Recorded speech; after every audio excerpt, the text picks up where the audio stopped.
Yastam manamapi Rishachiputram atra surupam Rupam tasya krajamuri purim Maturim Goshvartim Radha Kundam Girivaram Ahoradika Madhuvasam Prapto Yasya Pratita Kripaya Shri Guru Tammanatosmi Gurave Gaura Chandraya Radhikaya Tadale Krishnaya Krishna Bhaktaya Tat Bhaktaya Namo Namah Ananda Leelamaya Vigrahaya Hem Abadibhyachavi Sundaraya Tasmai Mahaprema Rasapradaya Chaitanya Chandraya Namo Namaste Chaitanya Chandraya Namo Namaste Chaitanya Chandraya Namo Namaste Bhakta Vina Aparada Lakshe Chilkasta Kamadikaram Kamadi Kripa Mahitam Sharanam Prapana Vrinde Namaste Charanaravindam Vrinde Namaste Charanaravindam Govinda Damodara Madhaveti Govinda Damodara Madhaveti Govinda Damodara Madhaveti Govinda Damodara Madhaveti. Everyone. Hey Krishna, Hey Yadava, Hey Saketi, Govinda Damodara Madhaveti.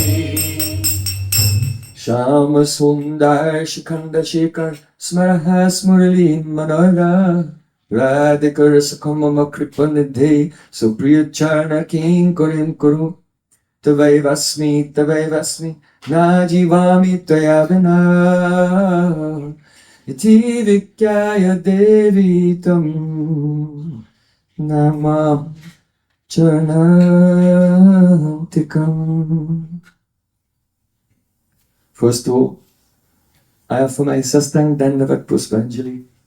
I offer my heart like flowers thousands and thousands of times at the lotus feet of my holy master, my supremely worshipable spiritual Gurudev, Asmatiya Paramaradhatama Guru Pada Padma, Nitilila Pravishta Om Vishnupada Shtotara Sata Sri Rupa Nugacharya Varya, Srila Bhaktivedanta Narayan Gosvami Maharaj.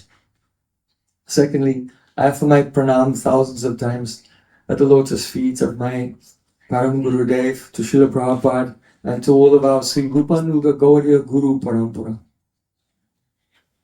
And finally, I offer my pranam to Pujabhat Maharaj and all my dear spiritual brothers and sisters, all Vaishnavas and Vaishnavis.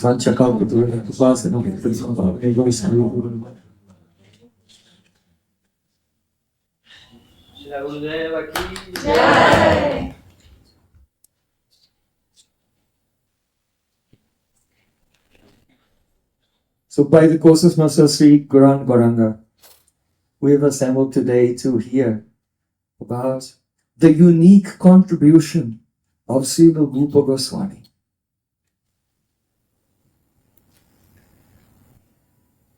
Just to give some background,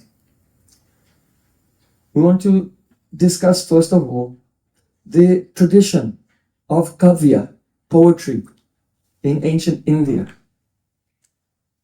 There are a number of texts which are seminal in this tradition, and all those who are interested in poetry, and all poets, they study them very carefully. So one of the ancient texts is called the Dvanyalok by Anandavardhana. So there in Dvanvalok, he said, Apare kavya samsare kavi eka prajapati yatasmai rochate vishvam tatedam parivartate.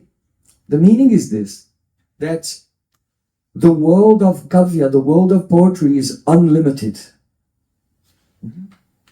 And in that apara kavya samsara, the universe, the world of poetry, then kavi eka prajapati. The poet himself is like Lord Brahma. Just like in this universe, there's a Lord Brahma, and he manifests all the varieties here. However, the poet is superior than Lord Brahma in so many ways.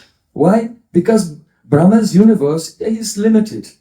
It has a limited circumference. Whereas the universe of poetry is unlimited. Also, Niyati krita niyama rahitam ladaikamayim ananya paratantram navaracha ruchiram nimita adadati bharati kaver jayati.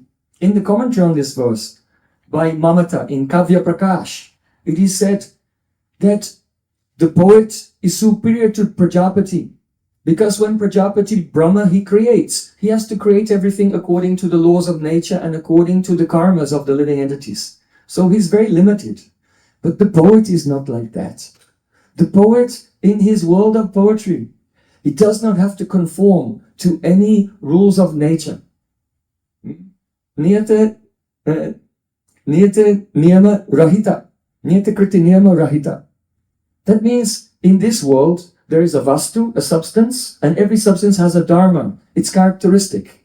So it's the characteristic of a lotus flower to have a beautiful fragrance of a lotus. But in the world of the poet, a woman can be so beautiful that her breath smells like a lotus flower. It's not possible in Brahma's creation. But in the world of the poet, he can do anything.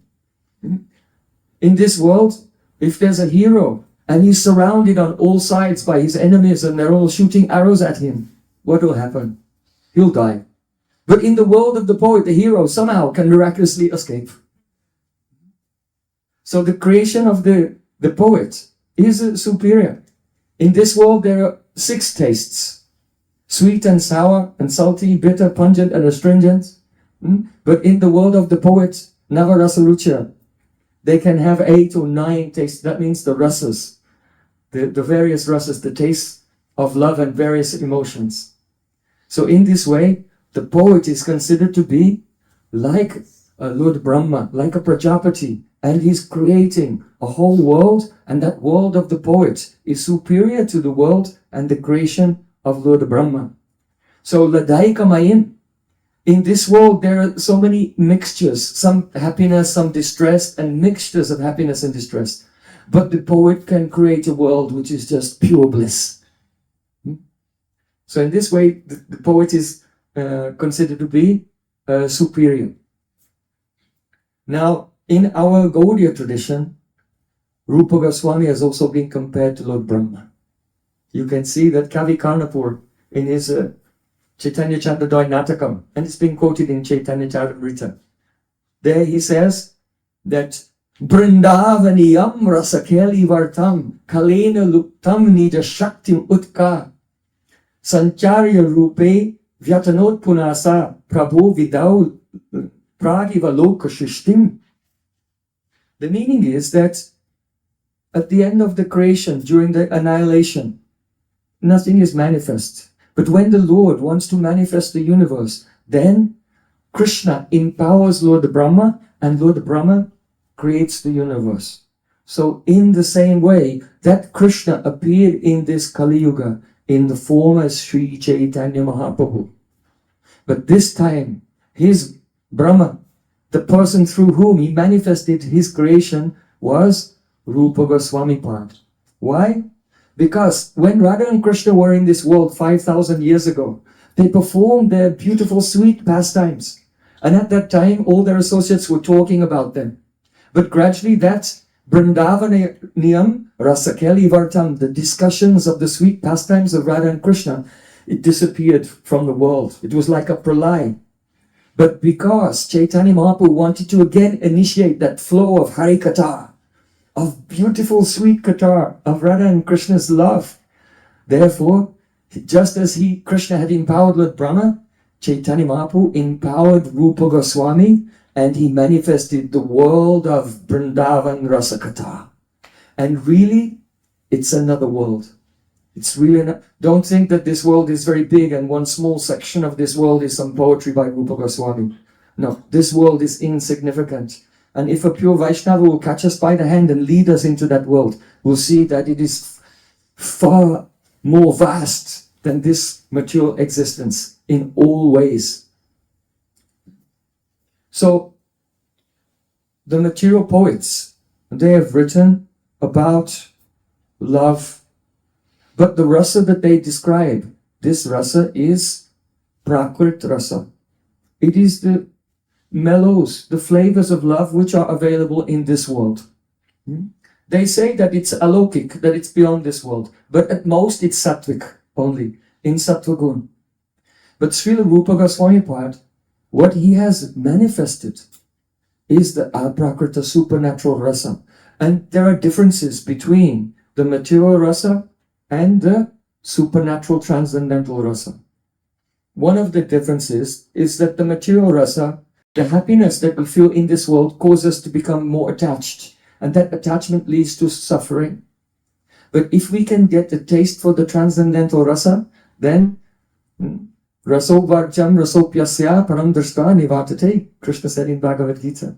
If we have a taste for that divine rasa, then we become detached from everything which is limited by time and space in this mundane plane. And our soul will transcend and enter into that divine realm. So, another difference here is that you may know that rasa has 5 ingredients. They're called the rasa samagri, the ingredients of rasa. So there is the sthayi bhav, your foundational emotion, and then vibhav, the things that stimulate your foundational emotion. Then anubhavs, the reactions to that stimulation. The sattvic bhavs, they are spontaneous transformations of the body, ecstatic transformations of the body. And vyagachari bhavs, they are transitory assisting emotions. That means they're like waves, rising and falling. Sometimes pride, sometimes humility, sometimes self-disparagement, sometimes excitement, sometimes intoxication, sometimes fear, anxiety, thoughtfulness, decisiveness. These are all, there are 33 types of sanctuary bhavs. Then they come and go like waves in the ocean of your basic loving relationship. So, according to the material poets, they say that if you study poetry, and then in that poetry you can see the different types of ingredients there, then in your heart they mix together and they become rasa. This is the theory of the worldly poets. But Rupa Goswami's theory is different. In Rupa Goswami's theory, only a person who's attained the stage of rati, that is, first you have Shraddha, faith, Sadhu Sangha, association of pure Vaishnavas, Bhajana Kriya, you engage in the activities of bhakti, Anartha Nivritti, then the unwanted desires and attachments and unsteadiness of mind, they're removed, then Nishta, Ekagrata Chitta, one-pointed concentration comes, and then Ruchi, taste. That means, Ruchi means that the Madhurya Anubhav, actually seeing in the heart the beauty and sweetness of Sri Krishna. That is the stage where hearing is no longer listening and just having some conception. What did he say? And trying to understand it.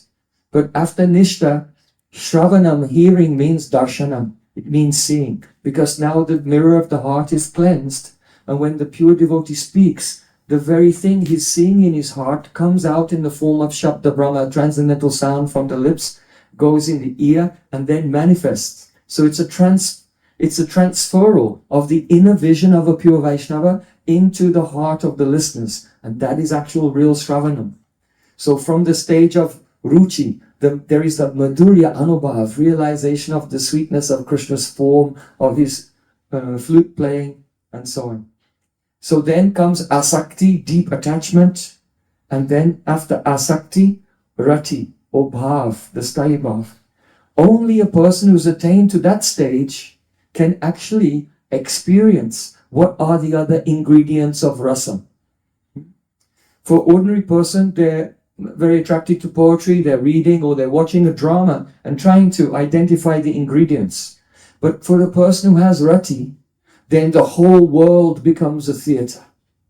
For him, everywhere is the theater of Krishna. And whatever he looks at reminds him of Krishna and gives him visions of Krishna. And so, in other words, his love makes vibhav, it makes stimulants out of his environment. And then those stimulants cause him to have the anubhavs, the reactions and sensory bhavs and so on. And then he experiences rasa. So the person who has come up to the stage of rati, then, even without any poetry, only hearing Yashomati Nandana Brajaparanagara Gokula Ranjana Kahana, like this, and he'll drown in an ocean of rasa, because his own sthayi bhav is making the vibhav, anubhav and everything, and then nourishing himself. So Rupa Goswami gives an example that really rati is like an ocean, and just as the ocean, from the ocean the clouds come, right? Due to the heat of the sun, the clouds appear because they evaporate from the ocean. The clouds come in the sky, and then when the clouds rain, then it causes the ocean to swell also. So the ocean makes the clouds, and then the clouds rain and the ocean swells.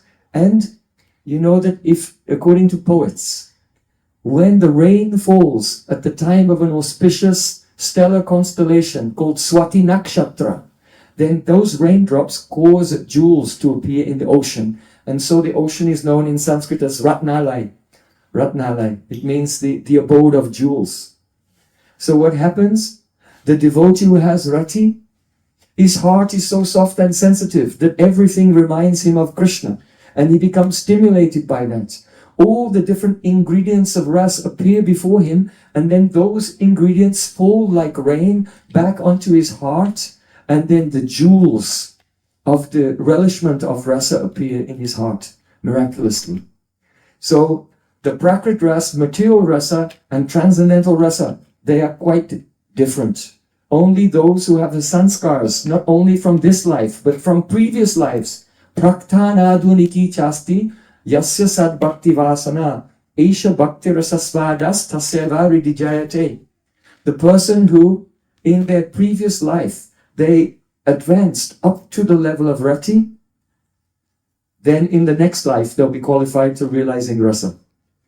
So this rasa that Rupa Goswami is describing, which is described in Srimad Bhagavatam, it is actually a very rarefied atmosphere. It is very high altitude experience for most advanced Vaishnavas. Therefore, we should Susrusraya bhajana vigyamananya anya nindari shunna ridal ipsital sangha labhya. Srila Rupa Goswami Upadeshamrita, he says that those Vaishnavas who are deeply realized in bhajan, which is characterized by their nature of never finding fault in anyone or criticizing anyone, that type of association should be, one should seek out that association with great eagerness. And by hearing from them, then in this life, our sanskars, praktan aduniki chasti, deep impressions come from Rasik Vaishnav Sangha, and gradually, slowly, we can become qualified to realize what Rupa Goswami is describing, this ocean of bhakti rasa. So, this is just a brief introduction about poetry itself. Now let's come to the glories of Rupa Goswami directly.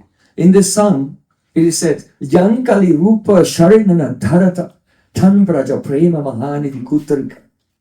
The meaning is that Gauranga Mahaprabhu, in this Kali Yuga, he descended and he brought with him a great treasure.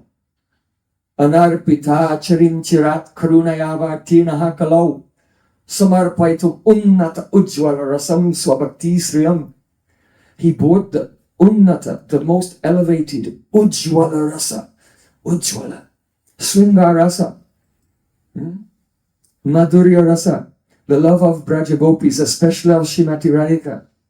He brought that to this world, and he wanted to give the beauty of that love of Radhika, that is the mood of her dasis, her maidservants, like Rupa Manjari.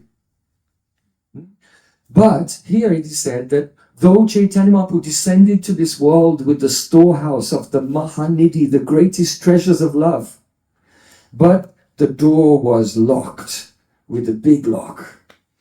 And Chaitanya Mahaprabhu kept the key with Rupa Goswami, and then Chaitanya Mahaprabhu disappeared.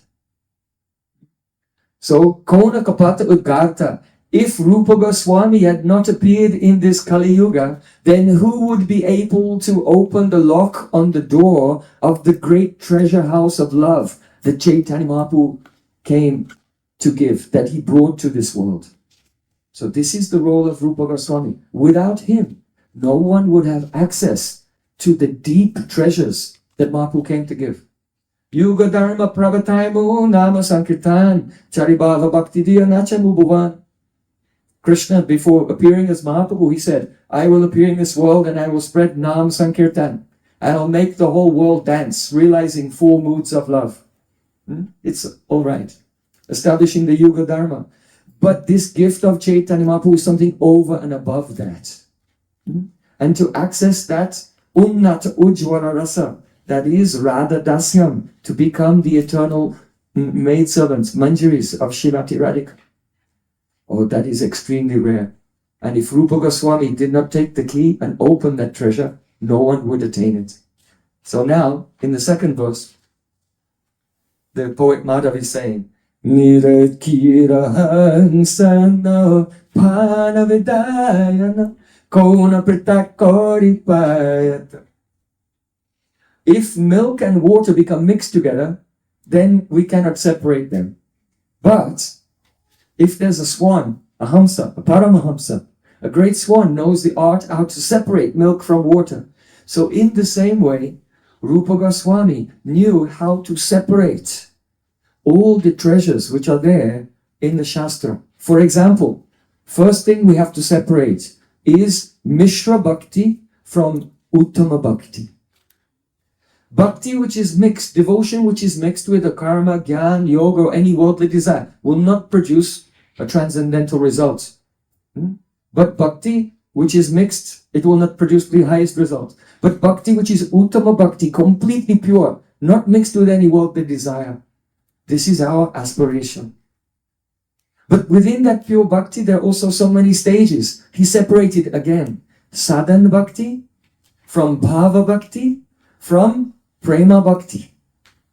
And within the sadhana bhakti, he separated again Vaidhi bhakti and Raganuga bhakti.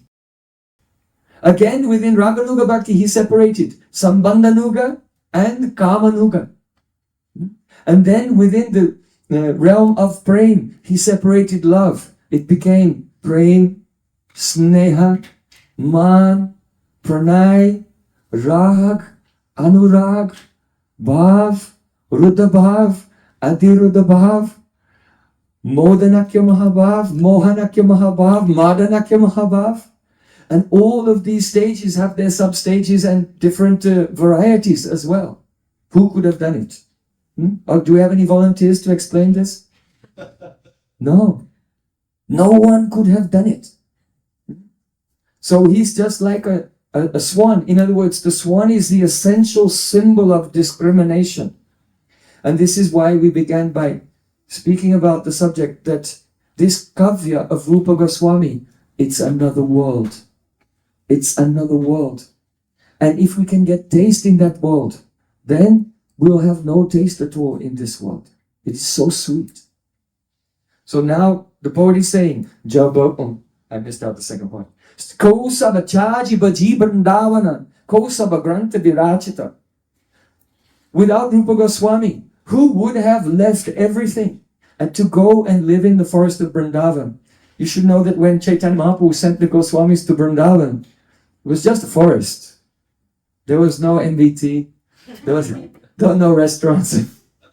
There were no guest houses. It was just a forest. If you wanted to go and stay there, even there were no temples. there were some ancient ones that had been lost, and our Goswamis went there and discovered them and re-established the deities of Govinda, Gopinath, Madan, Mohan, etc.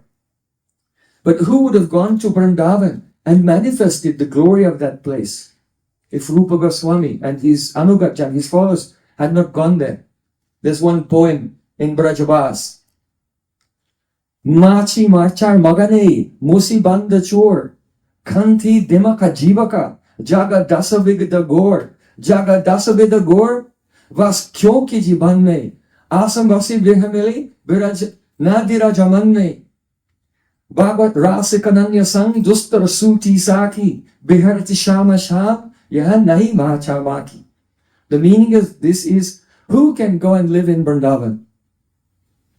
Now it's much more easy. If you want, you can come and stay in our ashram. You can have your own private room with attached bathroom and security guard.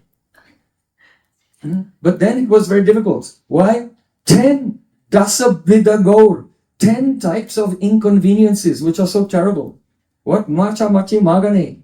First of all, mosquitoes, flies, and beggars. Musibanda chor, rats, monkeys, and thieves. Country dimaka jivaka, thorns, termites. Termites, I went away, I came back and my whole door frame had been eaten. Termites, and snakes, jivaka and snakes, and jaga. Jaga means charlatans. You know, fake astrologers. Oh, come here, I'll do your chart. I'll sell you some gems. So in Vrindavan, there are 10 types of great disturbances. So vas kyoki jibane, who can live here in this forest? It's impossible. Rahina dera jamanme, how can you keep your patience? How can you maintain your calmness in this situation where there's no place to live and food and water is not easily available? So why go to Vrindavan? Why? Bhagavad Rasikananya Sang Dustari Suti Saki. All the Vedas say that the association of Rasik Vaishnavas, pure Vaishnavas, is very, very rare. But if one will go to Vrindavan, then if one is sincere and praying, there's a very good chance you can have the Rasik Vaishnav Sangha. And if we can be in the association of Rasik Vaishnavas, as Rupa Goswami Pada said, Srimad Bhagavatam Ashvado Rasikai Saha Sajate Ashe Snigdei Sarvasanga Sato Bare. One should taste the meaning of every syllable, many, many meanings of each syllable of Srimad Bhagavatam in the company of Rasik Vaishnavas. That Vaishnava should be Bare. That means very much more advanced than ourselves. Snigda, filled with affection for us. And Sajate Asha, that means the inner region of his heart must be absorbed in the bhav that we are aspiring for. And by associating with that sadhu and serving them, then their ecstatic feelings will overflow from their heart and fill our hearts also. So this is the condition, actually, to attain the ocean of Shamarasa. So, ko sabachaji baji Vrindavana, Mathura Bhagavan Yatra, Nityam Sanhido Hari. Shukadeva Goswami in Srimad Bhagavatam, he said that Krishna is always living in Vrindavan, even today. So if someone will go there, just by going there and staying there, you come closer, you draw closer and closer to Krishna. Of course, there are many tests. It's difficult, but one draws closer and closer to Krishna. So Narad Muni, actually, he told Dhruva Maharaj, Pundyam Madhubanam Yatra Sandhidyam Nityada Hare. Hey Dhruva, you should go to the forest of Madhuvan in Braj Mandal, and just by being there, you will draw closer and closer to Hari, towards Sri Krishna. So Rupa Goswami, he lived that himself and gave instructions to everyone. Tishtan Brajai Tadanuragi Jananugami Kalanyayad Akilam Ityupadesha Saram. The essence of all advice is one should spend his full time, 24 hours a day, in nicely hearing, chanting, and remembering Krishna's Nam, Rup, Gun, and Leela. Engage the tongue, engage the mind, reside in Vrindavan, and be under the guidance of the Anuragi Jan. those who are deeply attached to the service of Radha and Krishna. This is the essence of all advice. So we can measure our progress towards towards our goal by how far we live up to the ultimate advice of Srila Rupa Goswami. So, Kot Sabachaji Baji Vrindavan, Ko Sabagranta Virachita. Who would have written all the scriptures? Before Chaitanya Mahaprabhu came in this world, there was a tradition of metaphysics, studying Vedanta. And so many schools of metaphysics developed, like the Advaita Vedanta of Shankaracharya, and then the Vaishnava Vedanta, Vishishta Dvaita of Ramanuja, the Shuddha Dvaita, the Tattvavad of Madhvacharya, the Dvaita of Nimbarka, and the Shuddha Dvaita of Vishnu Swami. So there's so much discussion about metaphysics, the relationship between Brahma, Jiva, and Jagat, God, the world, and the living entity. And on the other side, there were the poets. They were not so interested in metaphysics. They're interested in aesthetics. What is beauty, and how can we enjoy beauty through poetry and drama? And they also had so many schools describing rasa, but it was prakrit rasa. So these metaphysical schools were developing over the centuries, and the aesthetic schools of literature, the literati, the poets, they were developing their theories over the centuries, but these two schools never met.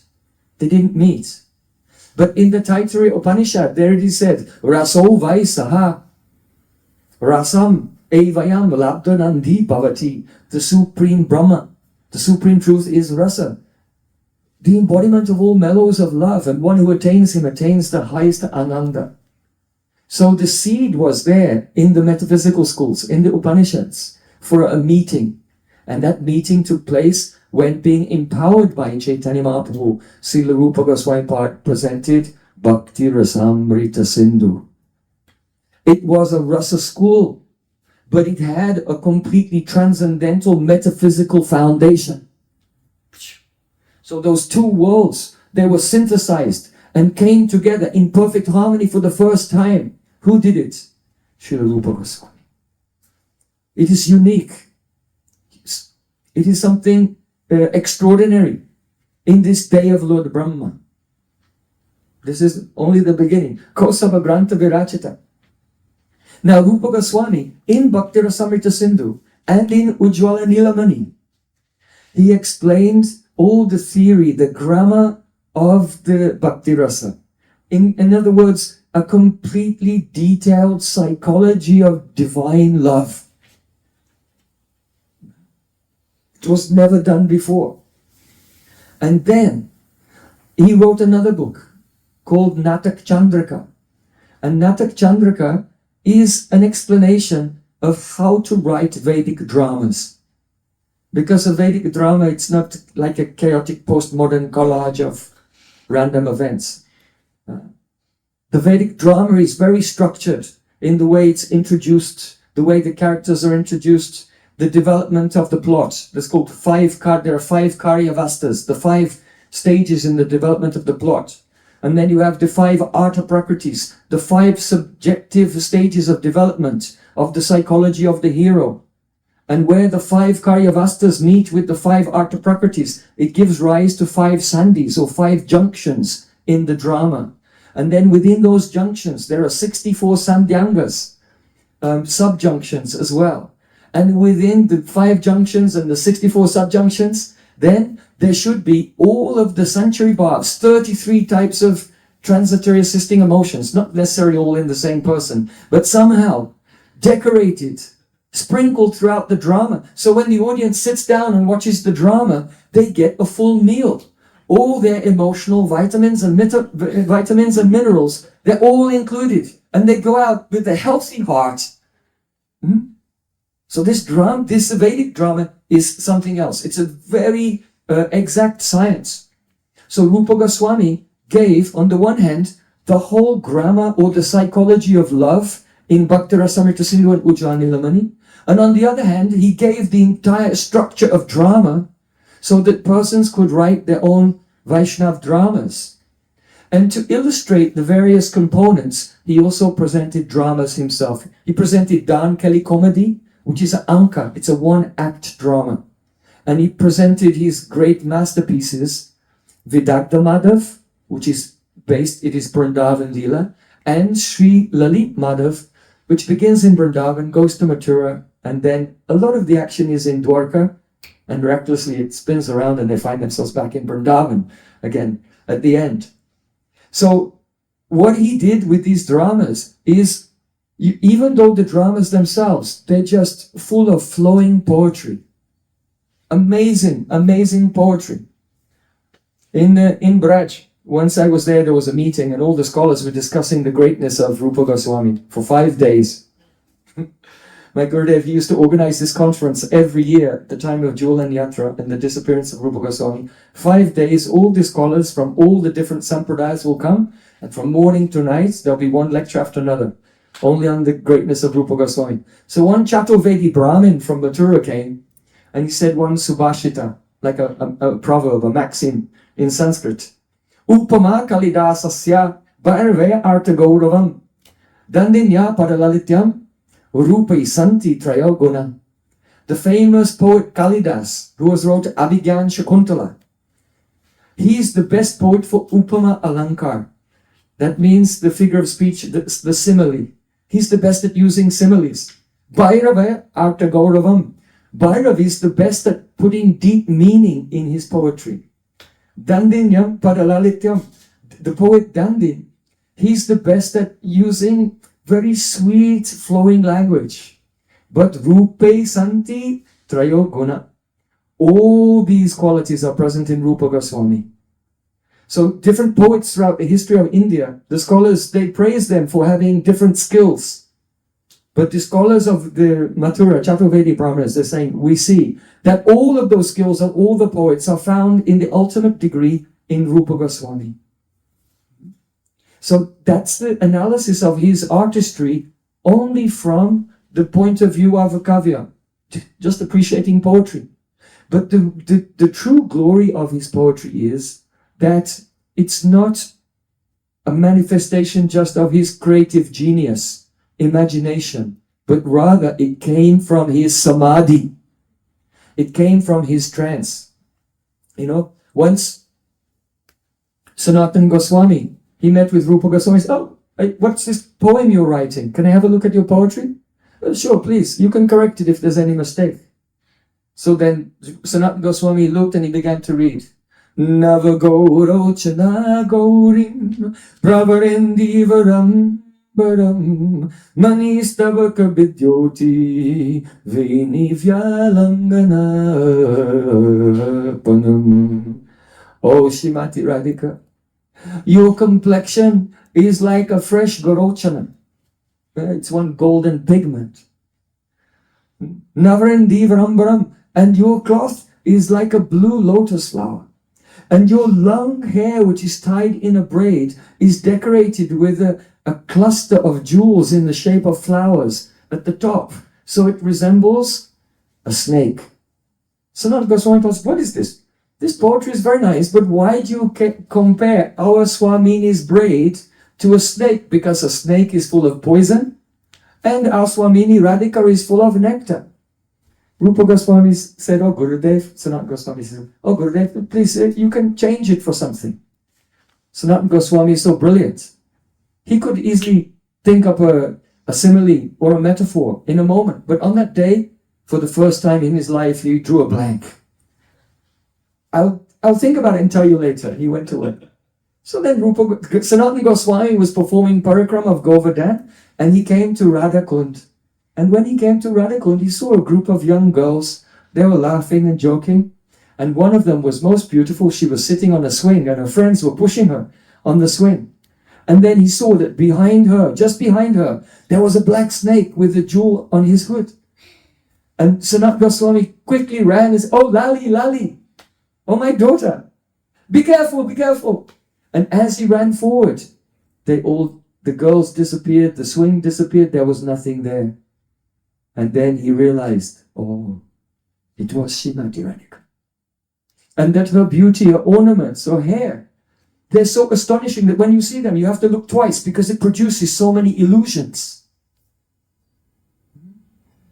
Just like when the Manjaris, they see that Krishna is embracing Radhika and they're walking through the forest.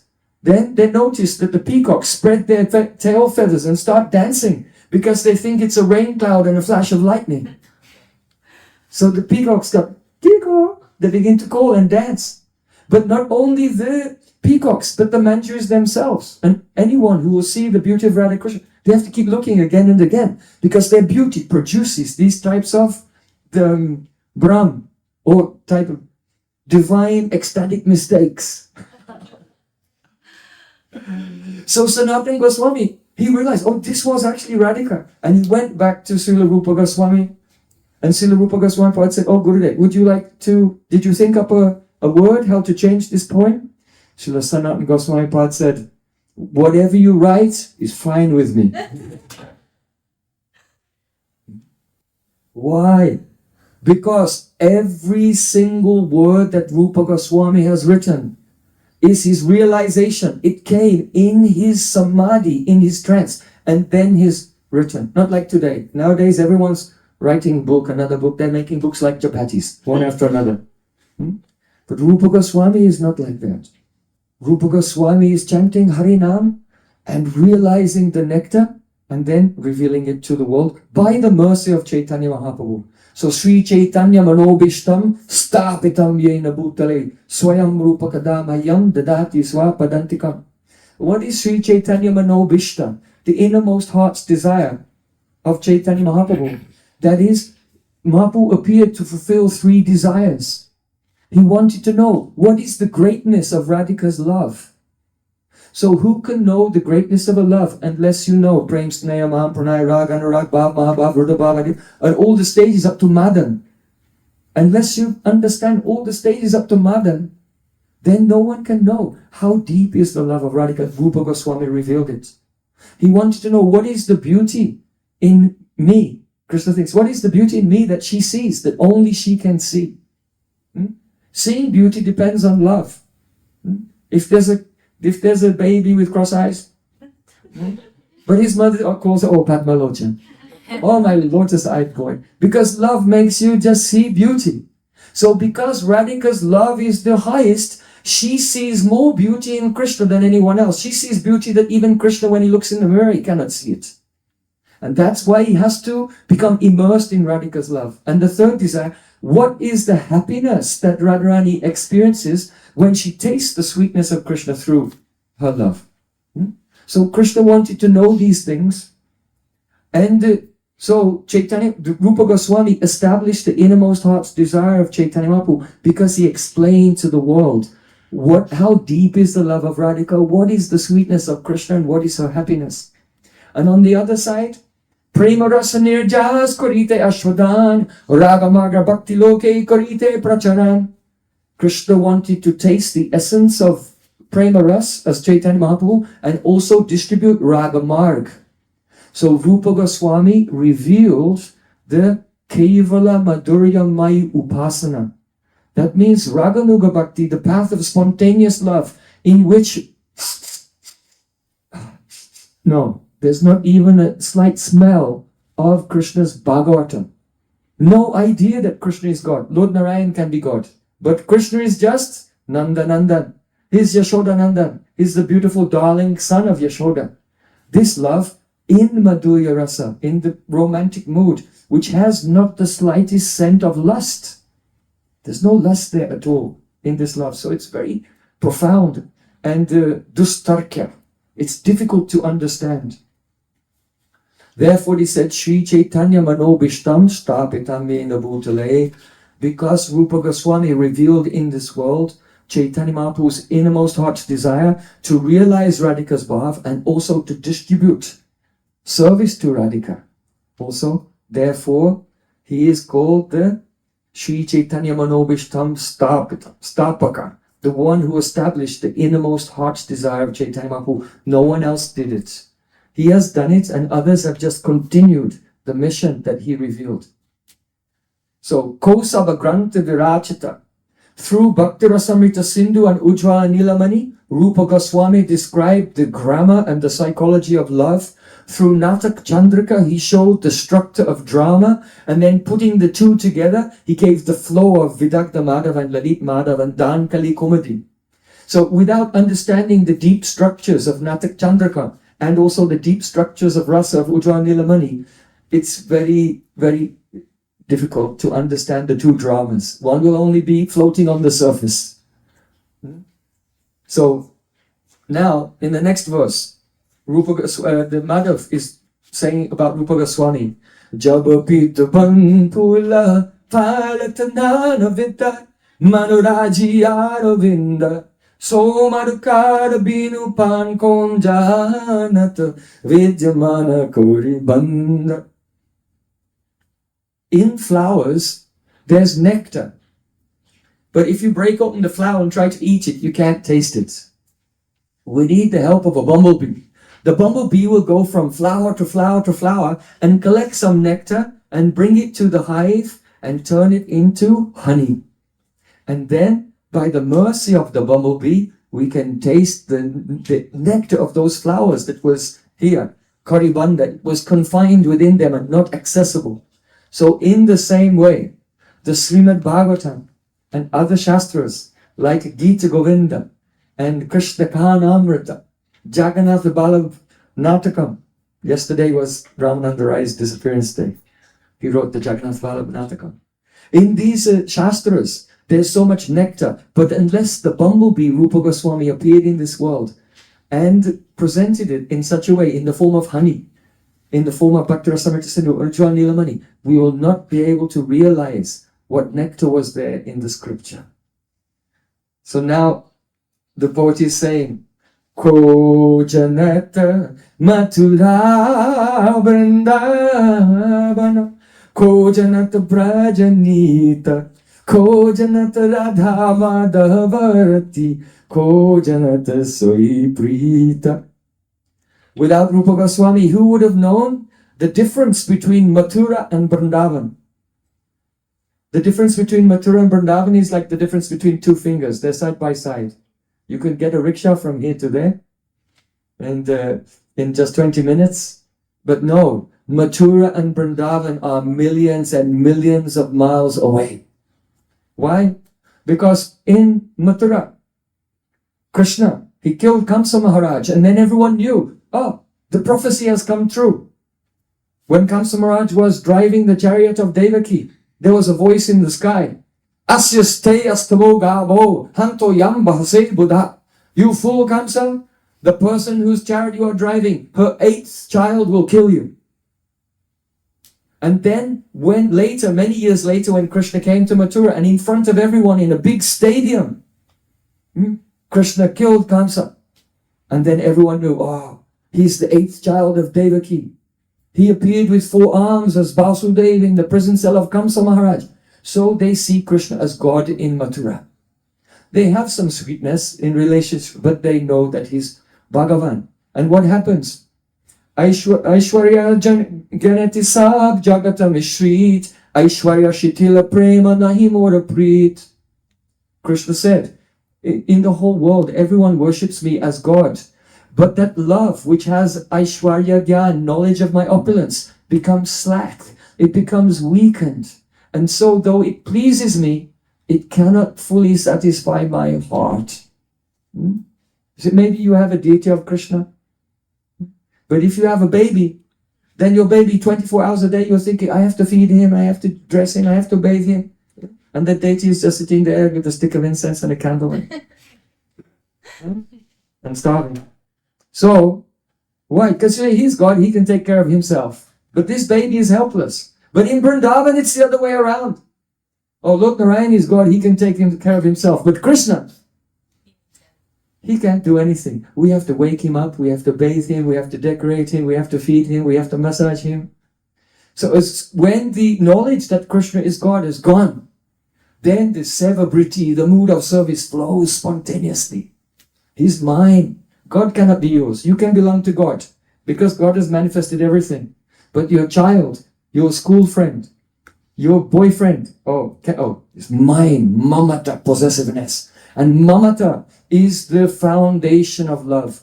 Adyanta pragara mamata yukta lokik sadbandhu batsambandha. Sanatana Goswami Pad said, it is the swarup of love, the nature of love is a relationship like the relation we have with our own family in this world, which is imbued with intensely condensed feelings of possessiveness. So in the Mathura and Vrindavan, they are not the same. They are millions of miles apart. So Ko Janata Mathura Vrindavana. Oh, now becomes very interesting. Ko Janatan Prajanita. Who would know Brajanita? This means neeti. Perhaps you've heard of this word neeti. In India, there are Niti Shastra. Niti means conduct, proper conduct and proper behavior. So what is Brajaniti? What is the proper conduct of the Braja, Vrindavan? It's so counterintuitive. It's not like what we might think. In Chaitanya Charitamrita, Krishna's Kaviraj Goswami Pad said, just as Krishna, Yasmin Viruddha Gatayo Yanisham Patanti, just as Krishna is at the abode of all contradictory characteristics. How is Krishna? He's all-pervading. But at the same time, his mother can tie him up with this rope. So he's all-pervading and limited at the same time.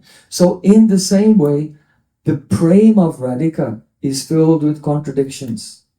Rupa Goswami has revealed this Brajaniti, the way of conduct, the way of behavior in Braja is full of contradictions. Vibhurapi kalayam sada vibridhim, guru api gaurava charyaya bhina, muupachita vakrim api shuddho, jayati mura dvishi radhikanuragaha. In Dankali comedy, all glories to the anurag, the deep love of Radhika. Vibhurapi kalayan sada vibridhim, although the love of Radhika is all-pervading. It's everywhere. It's all-pervading. There's nowhere else it can go to increase. But still, it's increasing at every moment. How is that possible? But it's a fact. Gurapi Gauravacharya Bhina, even though it's the most heavy, it's the most significant, it's the most important thing in existence. Even Krishna himself is thirsty and mad for this love. But it's completely devoid of pride. Radharani herself feels, Na prema gandosti durapame haro, kandami saubhagya varam prakasita, bangsiva lasana lokanambina, bibami yat pranapatangatam birta. Oh, I don't have even the slightest scent of love for Krishna. Hasaki said, but why are you crying all the time in separation? It's just for show. I'm trying to make a show. It's not sincere. My love is not sincere. Why?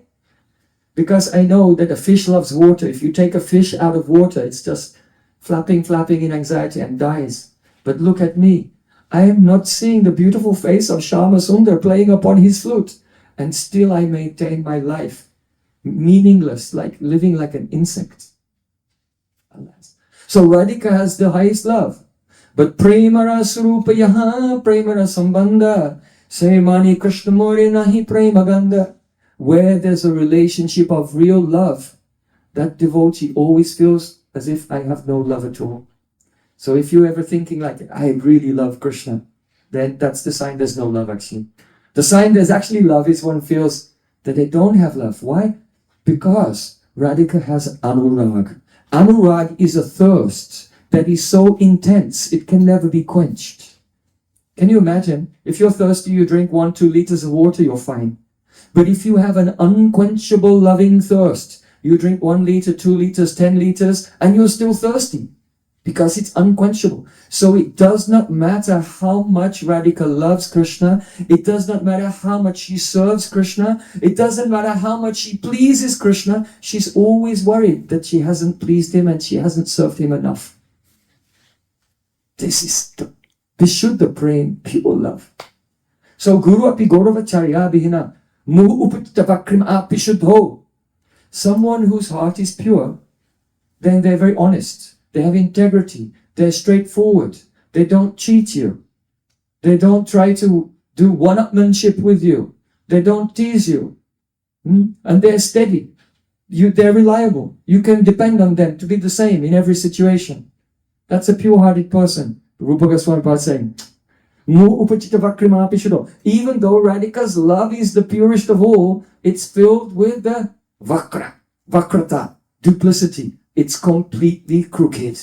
It's totally crooked. So in Braja, Radhika and the gopis, and Krishna also in his love for them, instead of being honest and straightforward all the time, everyone's just lying and cheating. This is Braj. Everyone's lying and cheating all the time. Instead of having the being very complimentary to each other. Oh, you look very beautiful today. What do? They insult each other. Why? Because pure love cannot be expressed directly. It becomes cheapened. So pure love is always hidden. Vishnacharya Thakur said that one day Radharani, she was thinking about love and she said, Prema dvayo rasikayo aidipa eva ridbeshva bhasyati nischala eva bhati dvaradayam vadanam astu bahiskritastya nevati shigramatavala gutam paiti. The meaning is this, that love is like the flame of a candle on a lamp with a flame. You know, flame is like a teardrop of fire. And it's in a lamp inside a cottage. So when the lamp is lit inside the cottage, the light shines out through the windows. So in the same way, love is like a lamp in the heart and it shines out through the eyes. And it shines in the shining of the face and of the body also. But if that lamp, if someone will open the door and bring the lamp outside, then the wind may blow and the flame may flicker and even go out. So in the same way, if the door to the cottage of our heart, that is our mouth, opens and we speak of love, then the love flickers and it can be diminished. So pure love is not expressed, but rather it is hidden and the opposite behavior comes instead. And the person who understands pure love can feel it. We'll give an example. Let's just say that Maharaj's favorite food is tamarind chutney, samosas, and sweet rice. So then one day, Maharaj, he comes to my bhajan kutir. And when he arrives, he sees that I'm busy cooking.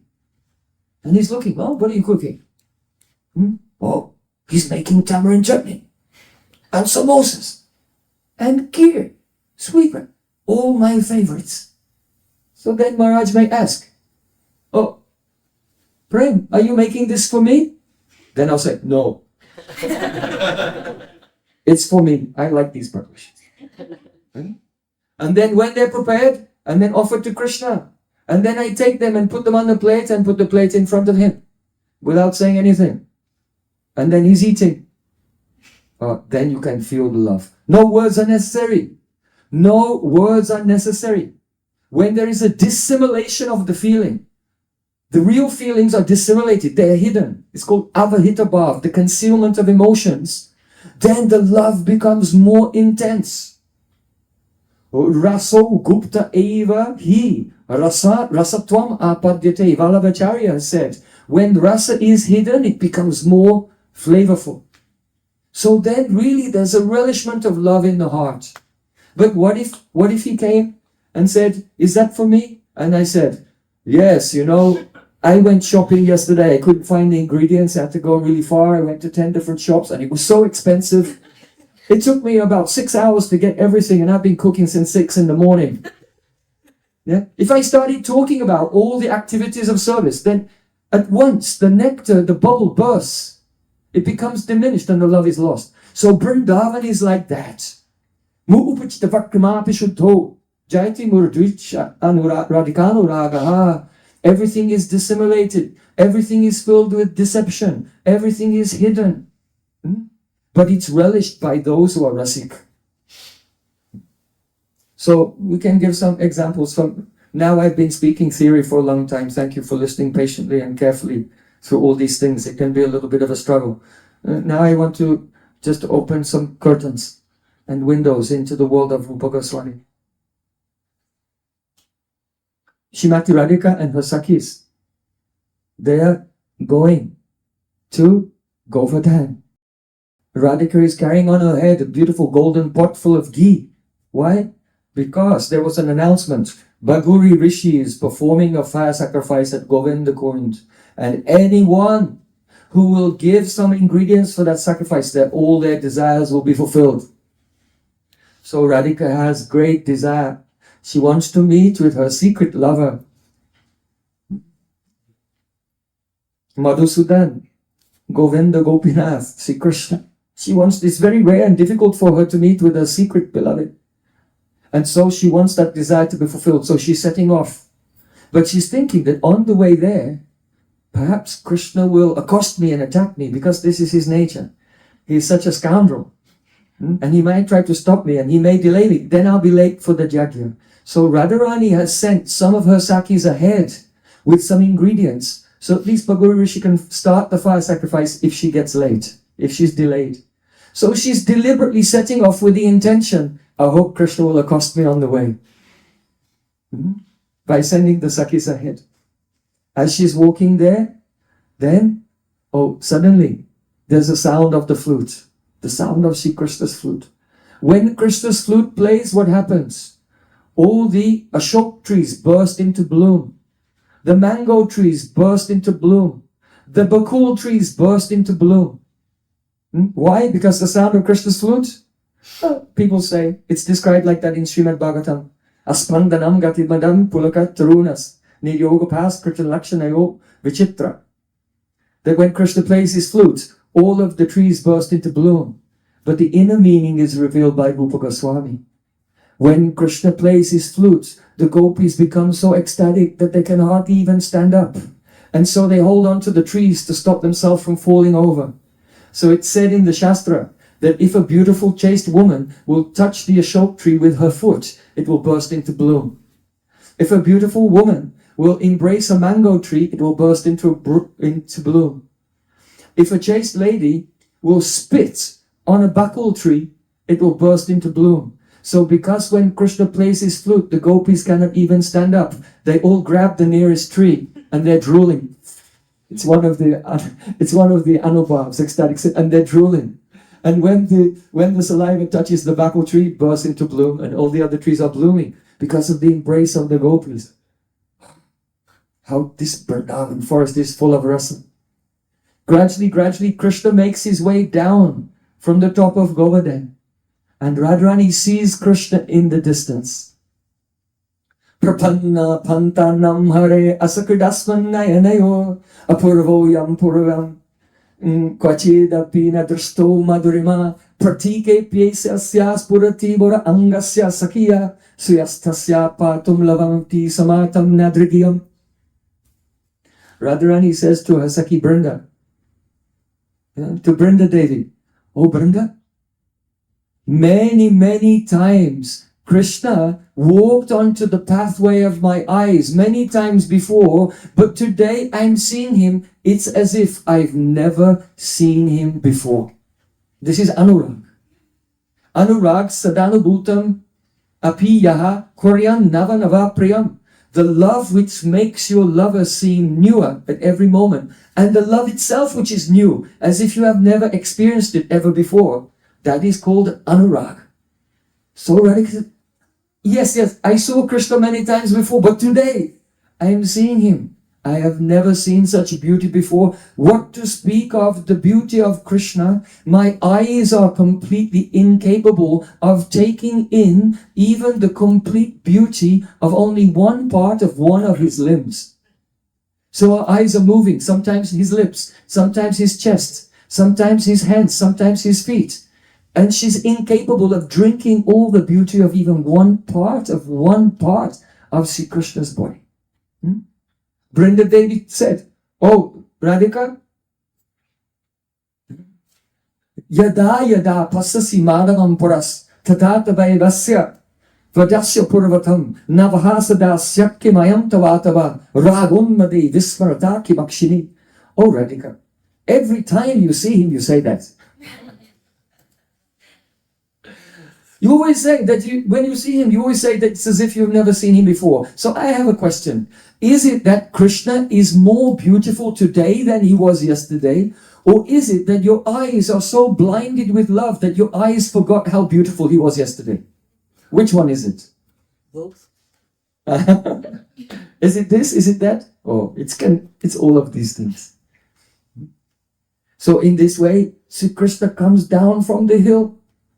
And as Sri Krishna, as he's approaching Radhika, he looks at the expression on her face. Now it's coming. We have discussed this. Even though this love is so pure, how is it? It's beset with duplicity. It's completely crooked.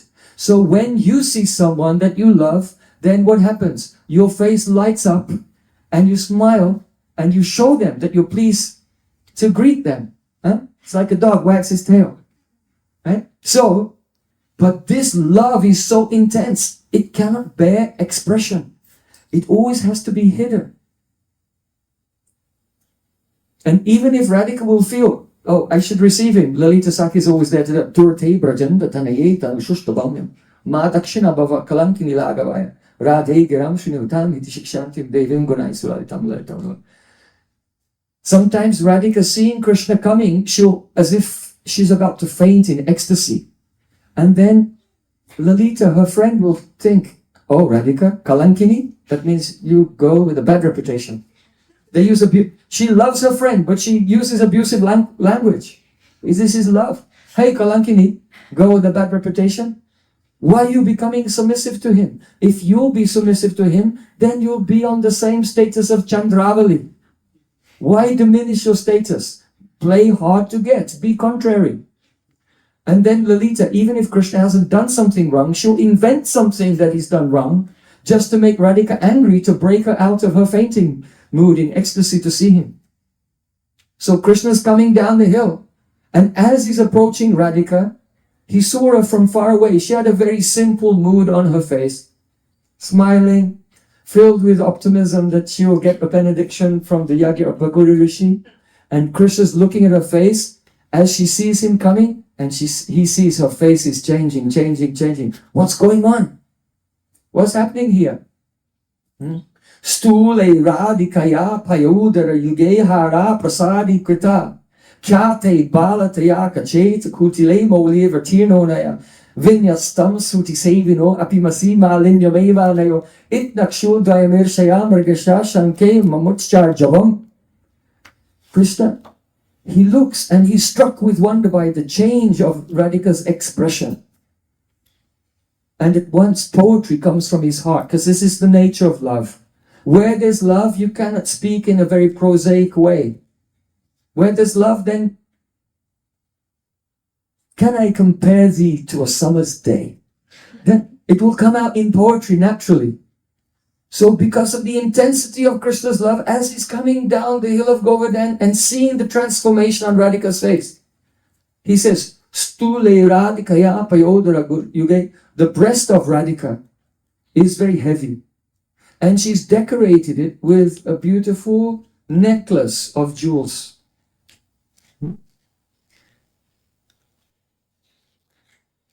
Bale, Kyate Balatayakache. The hair of Radhika is very, very long, and it's decorated with a beautiful tiara, and a garland of flowers is woven into her hair very nicely. And her eyes, they're decorated with kajal, black kajal. Because her glance is like an arrow, but arrow should have some poison on the end. So when it goes in the heart, the person's head will begin to spin. So the Sakis, they paint the kajal on Radhika's eyes. It's like putting poison on the tip of the arrow. So then it will be, her glance will be deadly to Krishna. So Radhika's eyes are decorated with a dark kajal. Looks so beautiful.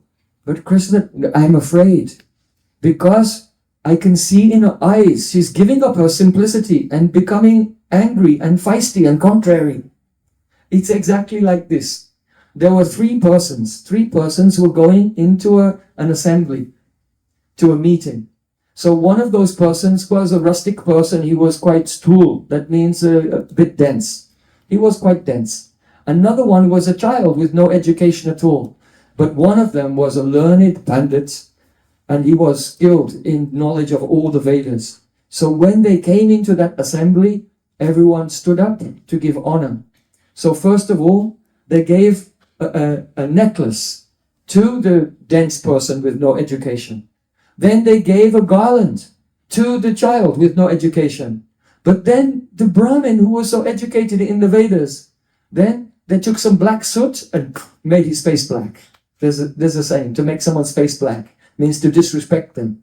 And they disrespected him. Then what will happen to that learned Pandit when lesser persons were respected, but then he was insulted? Then he'll go in a huff at once. So Krishna saying, I am seeing this. That is, the breast of Radhika, his stool, very dense, but was given a garland of jewels. The hair of Radhika is Baal. Baal means hair, but also means young, like a child. Her hair is Baal, and also Baal by slash, the double meaning of the words. Is like a child, but has been decorated with a tiara and flowers. But her eyes are Sruti Sevino. Sruti Sevi means serving the Vedas. Understand? Sruti Sevi, one who serves the Vedas. But Shruti means the ears. So her eyes are Shruti Sevi because they're so long.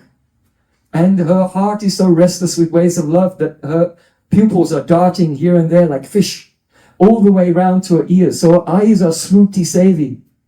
So double meaning, Shruti Sevi means a learned Brahmin, and Shruti Sevi means the eyes of Radhika. But how were the eyes rewarded?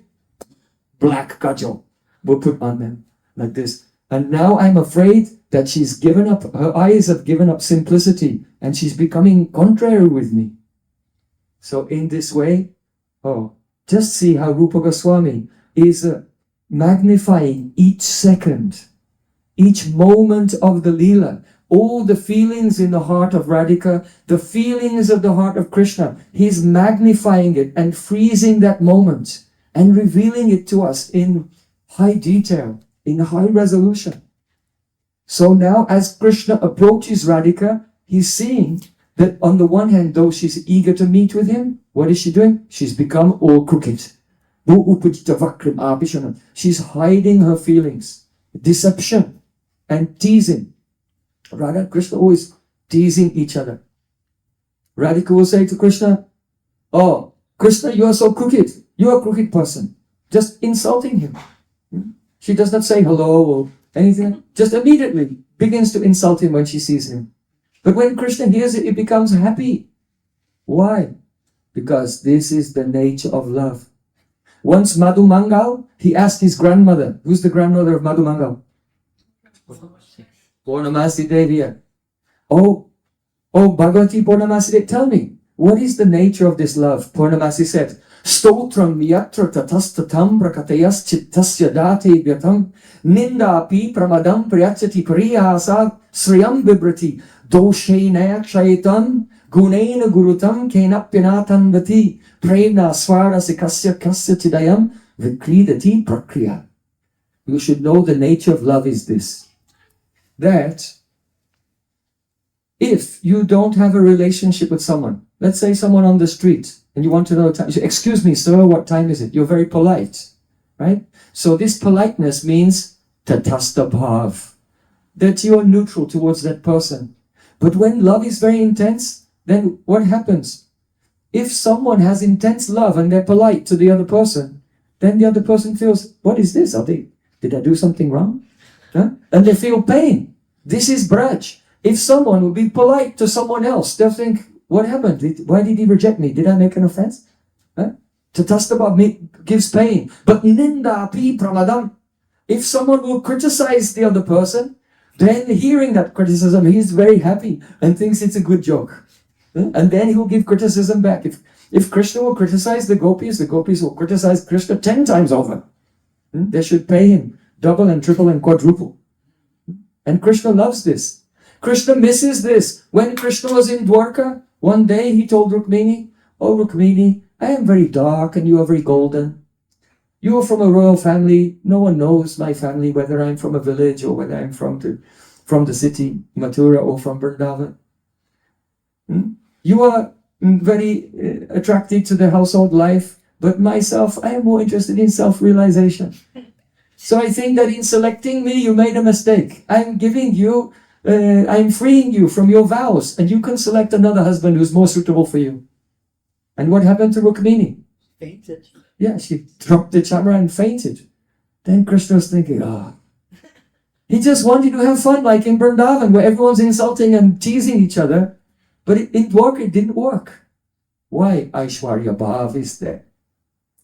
So if Radhika will see Krishna, she'll say, oh Krishna, you're so crooked. You are Vakrashtra. Vakrashtra is the name of Lord Shiva. It means the Lord of crookedness.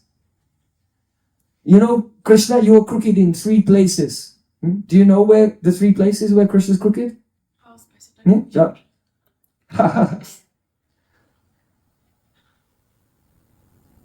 Krishna is crooked in 3 places. Radhika said, you're crooked in 3 places. The past, the present, and the future. It means you're always crooked. So then when Krishna is insulted by Radharani, he's ecstatic. Why? We can put it this way. If no one likes smoke, if smoke goes in your face, it's horrible. But if that smoke is mixed with some herbs, then it becomes agarbati, becomes incense, and then it's very pleasing. So in the same way, no one likes to be insulted. But when the insult is mixed with love, then it's very pleasing. So love is like this. It is full of reversals. It's full of contradictions. Have you ever seen a whirlpool? There's never such a thing as a whirlpool in shallow water. The whirlpool comes in deep water. So the water was going this way, but now it's going in the opposite direction, in circles. So only the love which is deep becomes apparently the opposite of what it really is. So when Radhika insults Krishna, Krishna is very happy, and Krishna comes back with his insult. Okay, if I'm Vakrashra, the Lord of crookedness, and I'm crooked in 3 places, you're like Astavakra Rishi. Astavakra Rishi, you know, he's a great sage. He's crooked in 8 places. Astavakra Rishi. He's very, very crooked, and he walks, he's deformed, he walks in a peculiar way. Sometimes people laugh at him and then get a curse.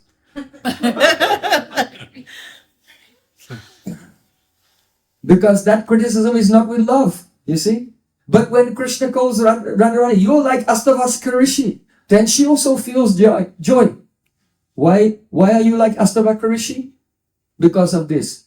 Vachi kache drishti Bruvo Smite Prayane Vaguntane Ridicha. You are crooked in 8 places. First of all, Vachi, your words are crooked. Why? Because Krishna knows, you just insulted me. But what's the meaning of the insult? Let's translate it. What's the subtitle on the insult? It means, I love you. You're so crooked in past, present, and future. It means, I love you. Krishna, you're crooked in 8 places. What does it mean? It means, I love you too. That's the reply. This is, we're discussing, Ko Janata Brajani. If Rupa Gosvami had not appeared in this world, who would have understood the Braja Niti? The conduct, the way of Braja. Krishna said, your words are crooked. Why? Because you say the opposite of what you mean. Vachi kache. Kache means your hair is crooked. That means very curly, beautiful. Radhika's hair is in a braid. But when her braid comes open, it becomes like a big mass of curls. She moves her head like this and it's like fanning Krishna like a chamar. So, kache, your hair is crooked. Vachi kache. Bruvi. Bruvi means your eyebrows, because Radhika's eyebrows are very long and arched, because when she shows anger, she raises her eyebrows. And her eyebrows are crooked. Dristo. That means a glance is crooked. Someone who's calm, they look you straight in the face. But someone who has so many emotions, they don't look and they just look in askew with a kataksh, the sidelong glance. So your glance is crooked. Oh, Smite, your mouth is crooked. Why? Because Radhika is trying not to smile. But she can't help it. But the smile is coming out. So your smile is crooked. Smite, Prayane, the way you walk is crooked. Radharani is called Gajagamini, means who walks with the pace like an elephant. You know, if you've been in India and you walk behind an elephant, the elephant takes one step and his whole body swings that way, and then he takes another step and the whole body swings that way. Radharani walks like that. She's Nitambini, she has very large hips. So the way you walk is crooked. And Vaguntane means your veil is crooked. Have you seen the painting of Seva Kunj by Shamarani? It was done under the guidance of my Gurudev. Radharani is looking away and covering her face with a veil, but she can't help looking at Krishna. So she's pulling the veil and she's trying to cover herself and also look at Krishna at the same time, so her veil is crooked. And Hridicha means your heart is crooked. Your heart is crooked. Why? Because all your feelings you're hiding. This is something amazing. I wanted to mention at the beginning, but I cut short the discussion of kavya, poetry. But on the subject of poetry, poetry is conceived of as being a person called the Kavya Purush. The Kavya Purush. If poetry were a person, he would be called Kavya Purush. So his body is made of Shabda and Artha, words and their meanings. That's the body of the Shabda Purush. He has some qualities like Madhurya, Ojas and Prasad, sweetness, vigor and clarity. These are the qualities of poetry. He's decorated with ornaments, so many ornaments. So the ornaments of the Kavya Purush, they're all the figures of speech, like similes, like metaphors, like onomatopoeia, so these are the various figures of speech. There are many types in Kavya. But then what is the pran of the Kavya Purush? What is the pran of poetry personified? Dwani. Dwani means suggestion. The poetry is dead if it doesn't have some hidden suggestion. Just like a body without pran is a dead body, so poetry that doesn't say something else other than the direct meaning is dead poetry. So this is the art of kavya, that the poet doesn't say what he means. He says something else, and what he means you have to feel it in the dwani. Dwani means a reverberation. Just like if there's a gong and you take the stick and you beat the gong, bong, like that, that's shabda, that's the sound of the poetry. But then the gong reverberates. There are waves of sound. So in the same way, when you hear a poem, that's the shabda, the sound of it. But the suggestions come in waves and you feel it. The first suggestion, the next suggestion. So that's called dwani, anudwani, prati anudwani.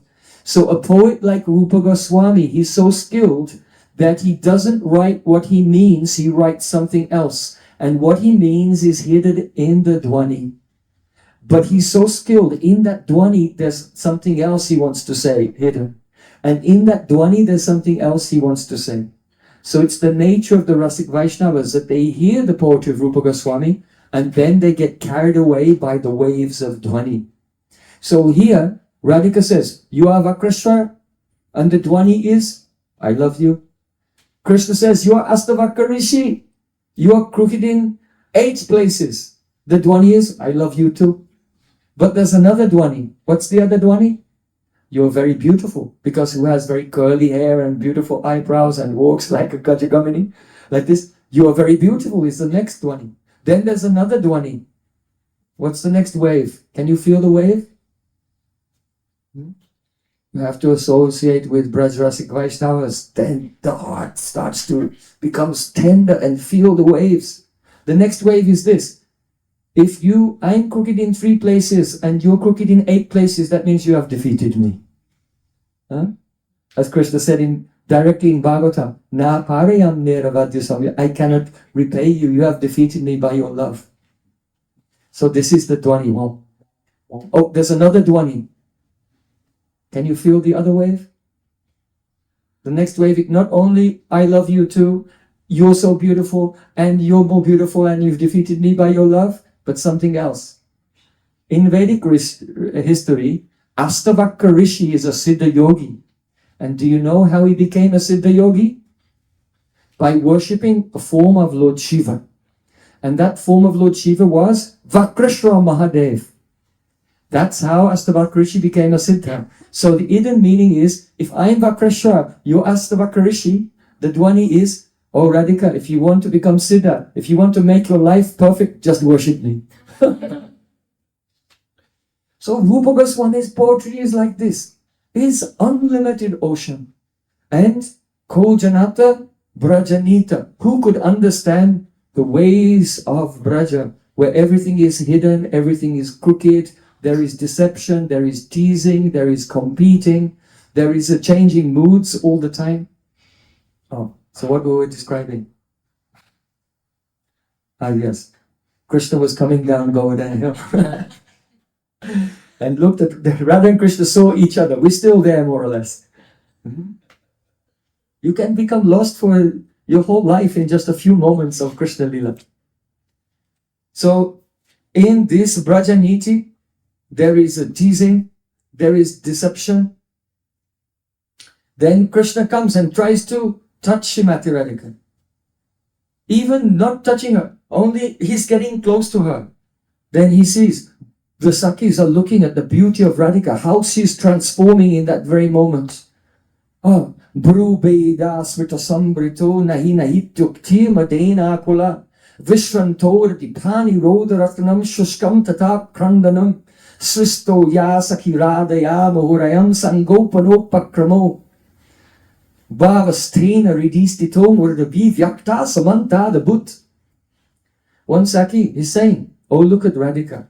Brubeda Smrita Sambrito. Her eyes have become on two different levels. You know? Can you do that? One eyebrow up and one down. Right? One eyebrow up, one eyebrow down. It means asammati. It means I don't agree. If your eyebrows become on different levels, it means no, I don't agree. That's, yeah, very good. That's a good one. Huh? You can just see that. Yeah, do it one more time. Okay. That means I absolutely do not agree. It's this called asammati bhav. But as one eyebrow is up and one eyebrow is down, bru beda smita sambrito. She's trying not to smile, but a smile is coming at the same time. So her eyebrows are saying to Krishna, I don't agree, asammati. And her mouth is saying, paramasammati, I totally agree, don't stop. So bru beda smita sambrito, nahi nahityukti madena. And she's saying, nahi nahi. Means no, stop. But she's saying it and her voice is trembling. No. There's a faltering in the voice. Why? Swarabhanga, the faltering of the voice is one ecstatic symptom. So even though her words are saying, nahi, that means nisheda artha. Forbidden, it is forbidden, don't touch me. No, it is forbidden. But because her voice is choking in ecstasy as she utters the words, at the same time she reveals not nishad, but paramavidhi. It is not forbidden. It is absolutely mandatory and obligatory. Don't stop. Vishranto Dipani Roda Rachanam. And she puts up her hands to stop Krishna physically.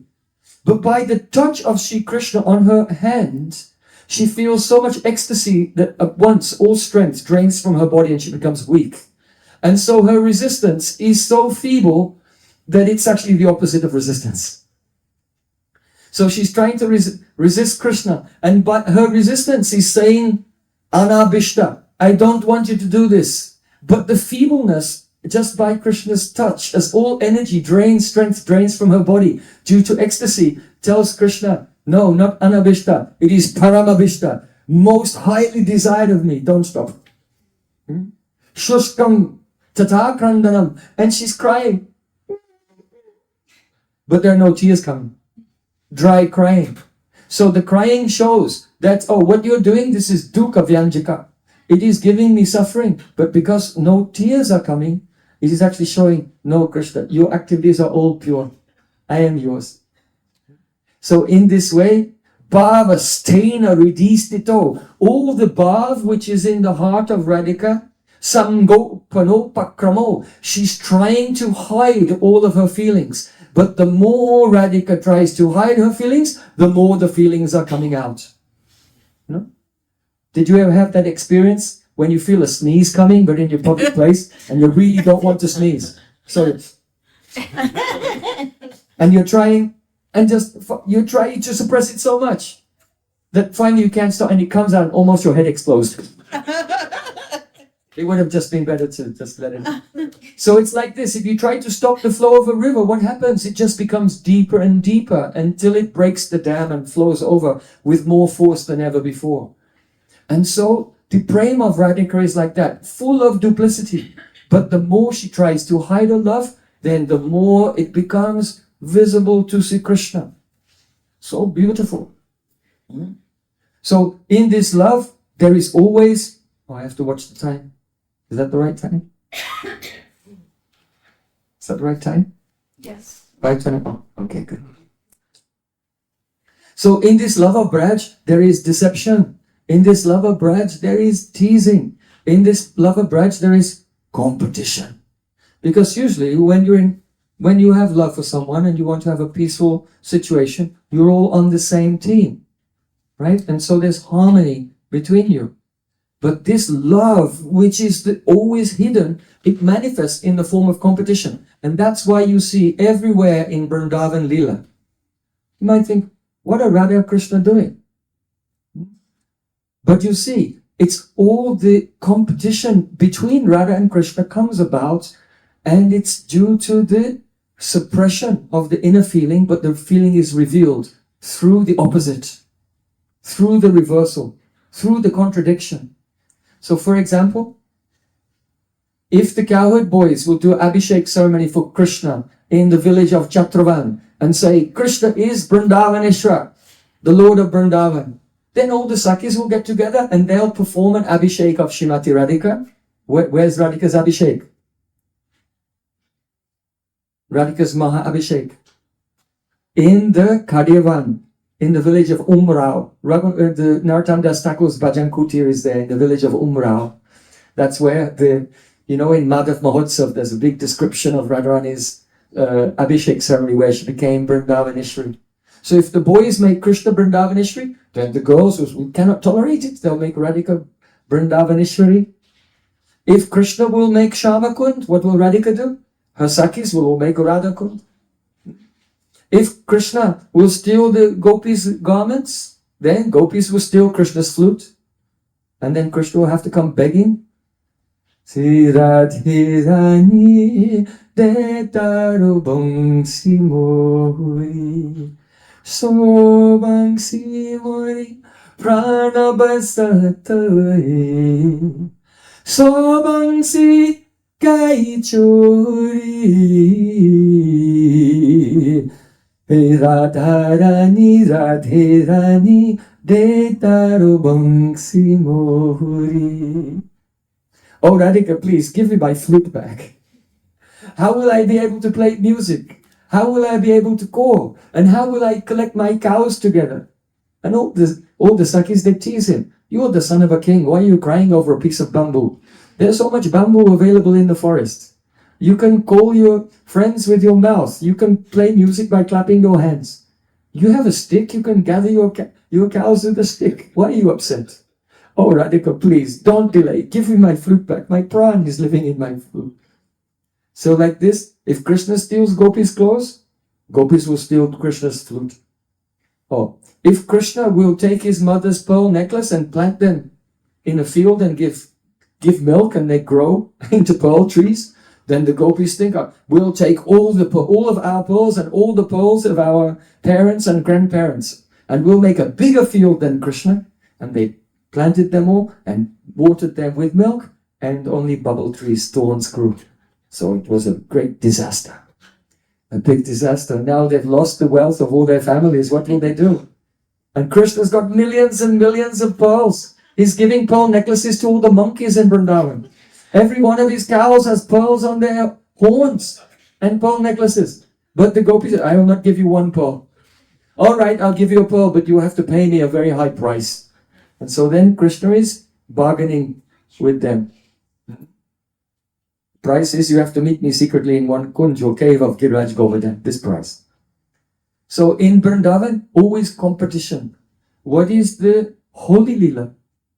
Holy Leela is composition. Who can dye the whole body of the beloved in rag? Red rag means anurag, deep love. They play jalkali, splashing each other in the water, fighting in the water against each other.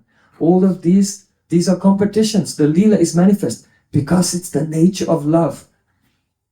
In Rasa Leela, if Krishna will sing Sa-re-ga-ma-pa, gopis will say Dha-ni-sa. Krishna will sing up to the 5th note and gopis will sing up to the 7th note. But Krishna cannot go so high. Oh, sadhu, sadhu, well done, well done.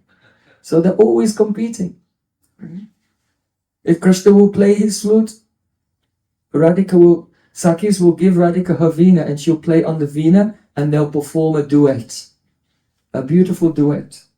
Stambam prapanchatiya shiki pincha mole venu rapi pravalayan swarabangam uchchay nadakadha avavapsasite mahatya prindavaneshri samam sravanati titvam.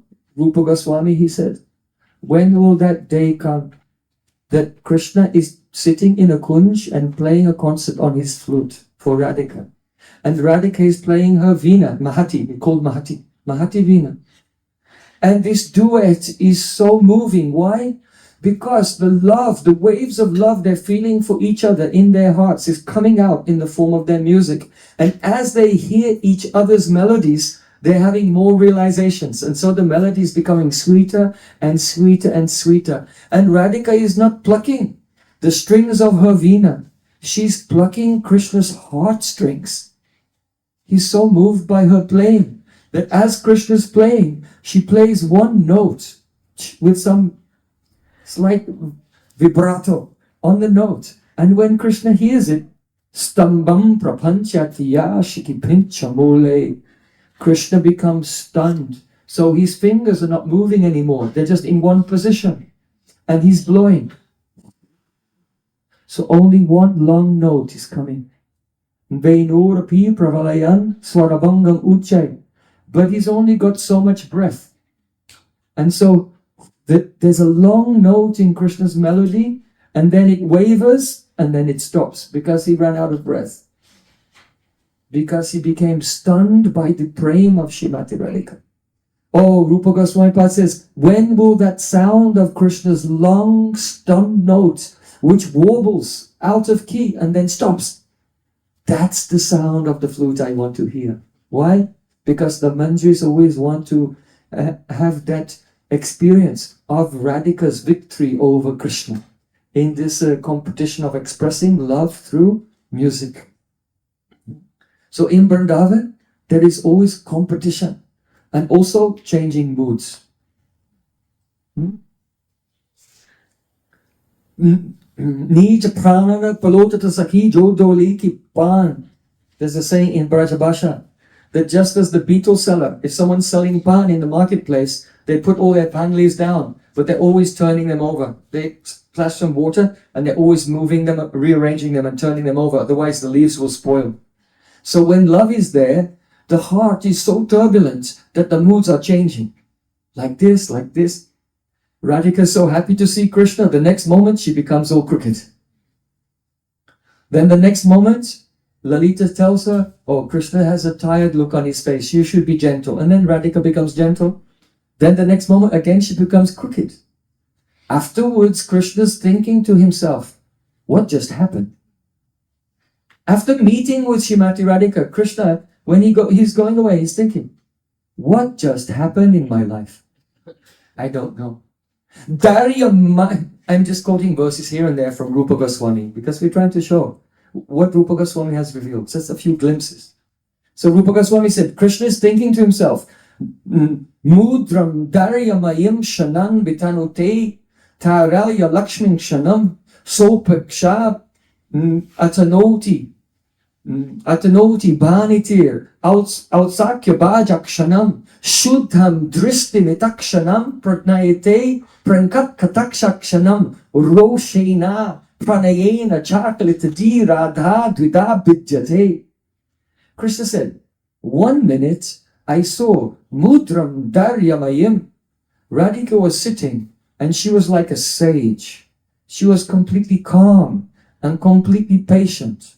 Then the next moment I looked, Tarunya Lakshman Kshanam, and she was completely all frivolous and and restless, like a teenage girl. She's a teenage girl. So 1 minute she's like a sage, and 1 minute she's like a frivolous girl. Then, sopekshakshanam atanoti baniti outsukyabajakshanam. 1 minute, I'm trying to talk to her, and she just turns her face and looks the other way and ignores me. This is her nature. Krishna comes to sit down, Radhika just looks over there as if he's not there. 1 minute she's ignoring me, and then the next minute she's so enthusiastic she can't stop speaking with me and she wants to discuss many things. Shuddham drishti mitakshanam. 1 moment she looks at me and she's like a very young girl and with a very innocent look on her face. And then pranayita prankakshakshanam, and the next minute she's looking at me with very seductive glances as if to invite me, come, quickly, let's go into this kunj and play in this kunj.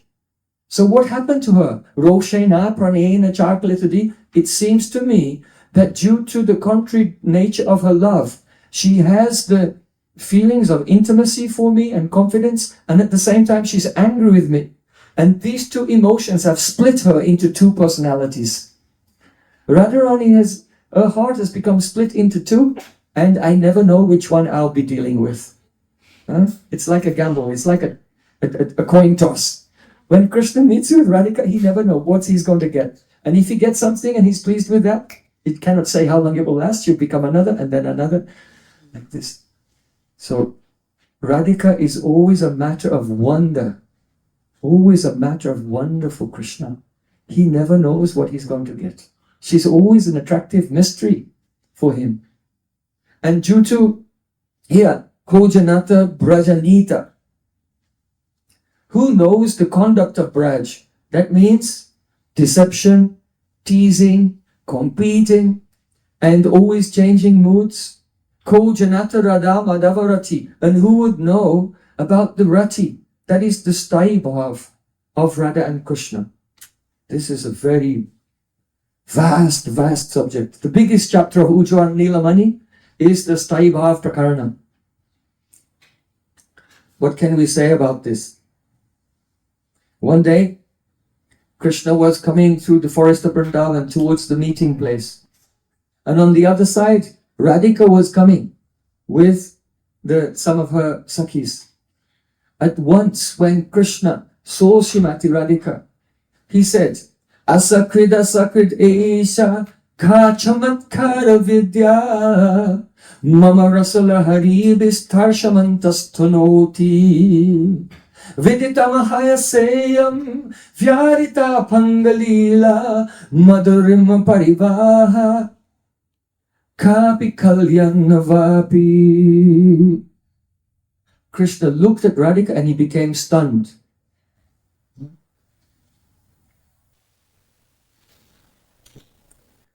Krishna said, Ka chamatkara vidya. Who is that? Who is that person? What am I even looking at? This person appears to be Chamatkara Vidya. That means the personified embodiment of the science of amazement. Vidya means a science. But what kind of science?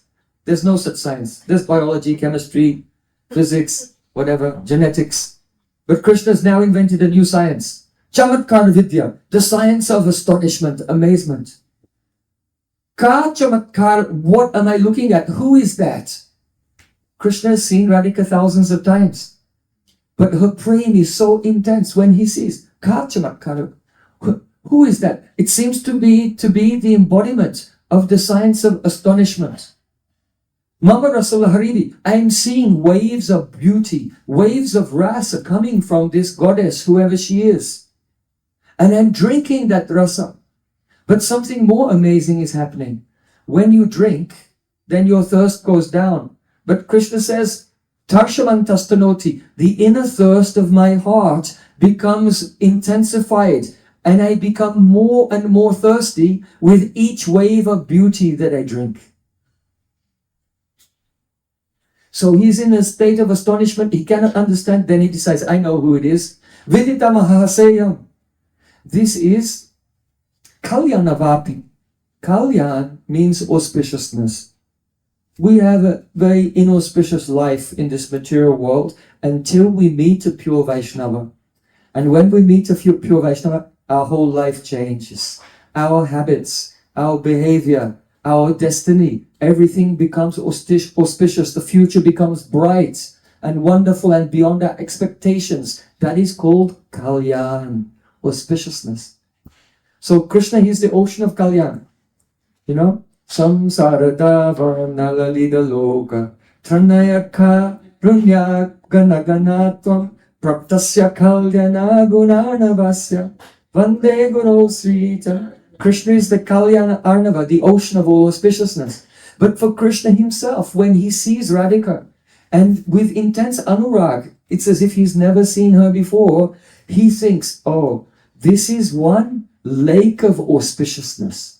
And just as from a lake many streams may overflow, so he's thinking that she's glancing at me and her glances are overflowing streams of sweetness coming from the lake of my auspiciousness. And he becomes so happy. And at the same time, when Radhika sees Krishna, she cannot understand who he is. This is the state of anurag. She says, Kulavaratanu dharma Grava Vrindani Bindan Nishita Sumuki Nishita Dirga Panga Tanka Chatavi Yugapadayama Purva Kapuro Vishwakarma Marakata Manalakshay Ghosta Kaksham Chinoti. How Rupa Gosvami is going inside, is expressing the inner experience of Radhika. She said, who is this young man? He's so artistic, just like an artist, like Michelangelo, you know. He's chiseling away and he can make a beautiful work of art. Radhika said, who is this artistic young man? By his glances are like chisels. And the dharma, the satitva, the chastity, the religiosity, the patience, and the fear of the elders, of all the gopis, is hard as stone. But his glances are like chisels and breaking their adherence to dharma into gravel, into small stone chips. And while he's breaking the hard stone, the granite of their chastity into gravel, just by the chisels of his glances, simultaneously he's constructing a beautiful private meeting place from emeralds. What does that mean? It means that when Radhika sees Krishna, his bluish complexion, which is like sapphires, just fills her eyes and fills her whole world, and everything around her disappears. She cannot understand, is it daytime? Is it nighttime? Am I awake or am I dreaming? And she becomes lost in the waves of his sham complexion. And so, just as a person who leaves the open street and enters into a small room, now only sees what's around them. So Radhika, she's still standing in an open place. But the beauty of Krishna has such an effect that she feels that everything has disappeared and she's only aware of Krishna's bluish complexion.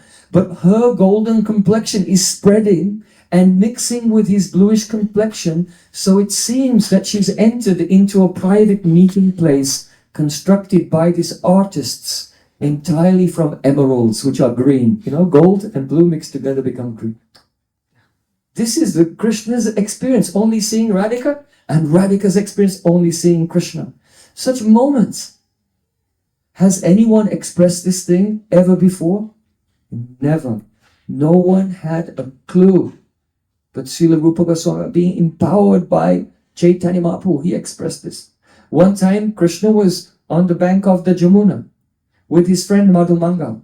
He went to a place called Prashkandan Tirtha. It's quite near, at the bottom of the hill near Madan Mohan. It's a field of red flowers there. And as he was walking there, Krishna began to tremble. The whole forest, all the birds were flying here and there and making a sound. And Krishna was trembling and he became excited. And he said to Madhumangal, Esha Nantika Vartini Suragire Ilavarti Hantabo Agre kim kalayami kanchana rucham udgara gauri disha amgyatam maninu paradoni burar ali janalankrita kantina kantinam kula devata vilasitum brindata vivindati. He's saying, where am I? Krishna didn't know where he was. He thought, did I get lost and end up in Ilavrtavash? Do you know Ilavrtavash? Ilavrtavash is in the valley of the Sumeru mountain, which is a mountain made of gold. So when the sun shines and reflects off the Sumeru mountain, the whole forest becomes filled with golden light. So what happened? He was at Prashkandan Tirtha in Vrindavan on the bank of Jamuna, but now the whole forest has become filled with golden light. What does it mean? Radhika's coming. But he doesn't know what's happening. He's trembling. He's full of excitement. Everything became gold. He thought, oh, I became lost and I've ended up in Ilavrtavash.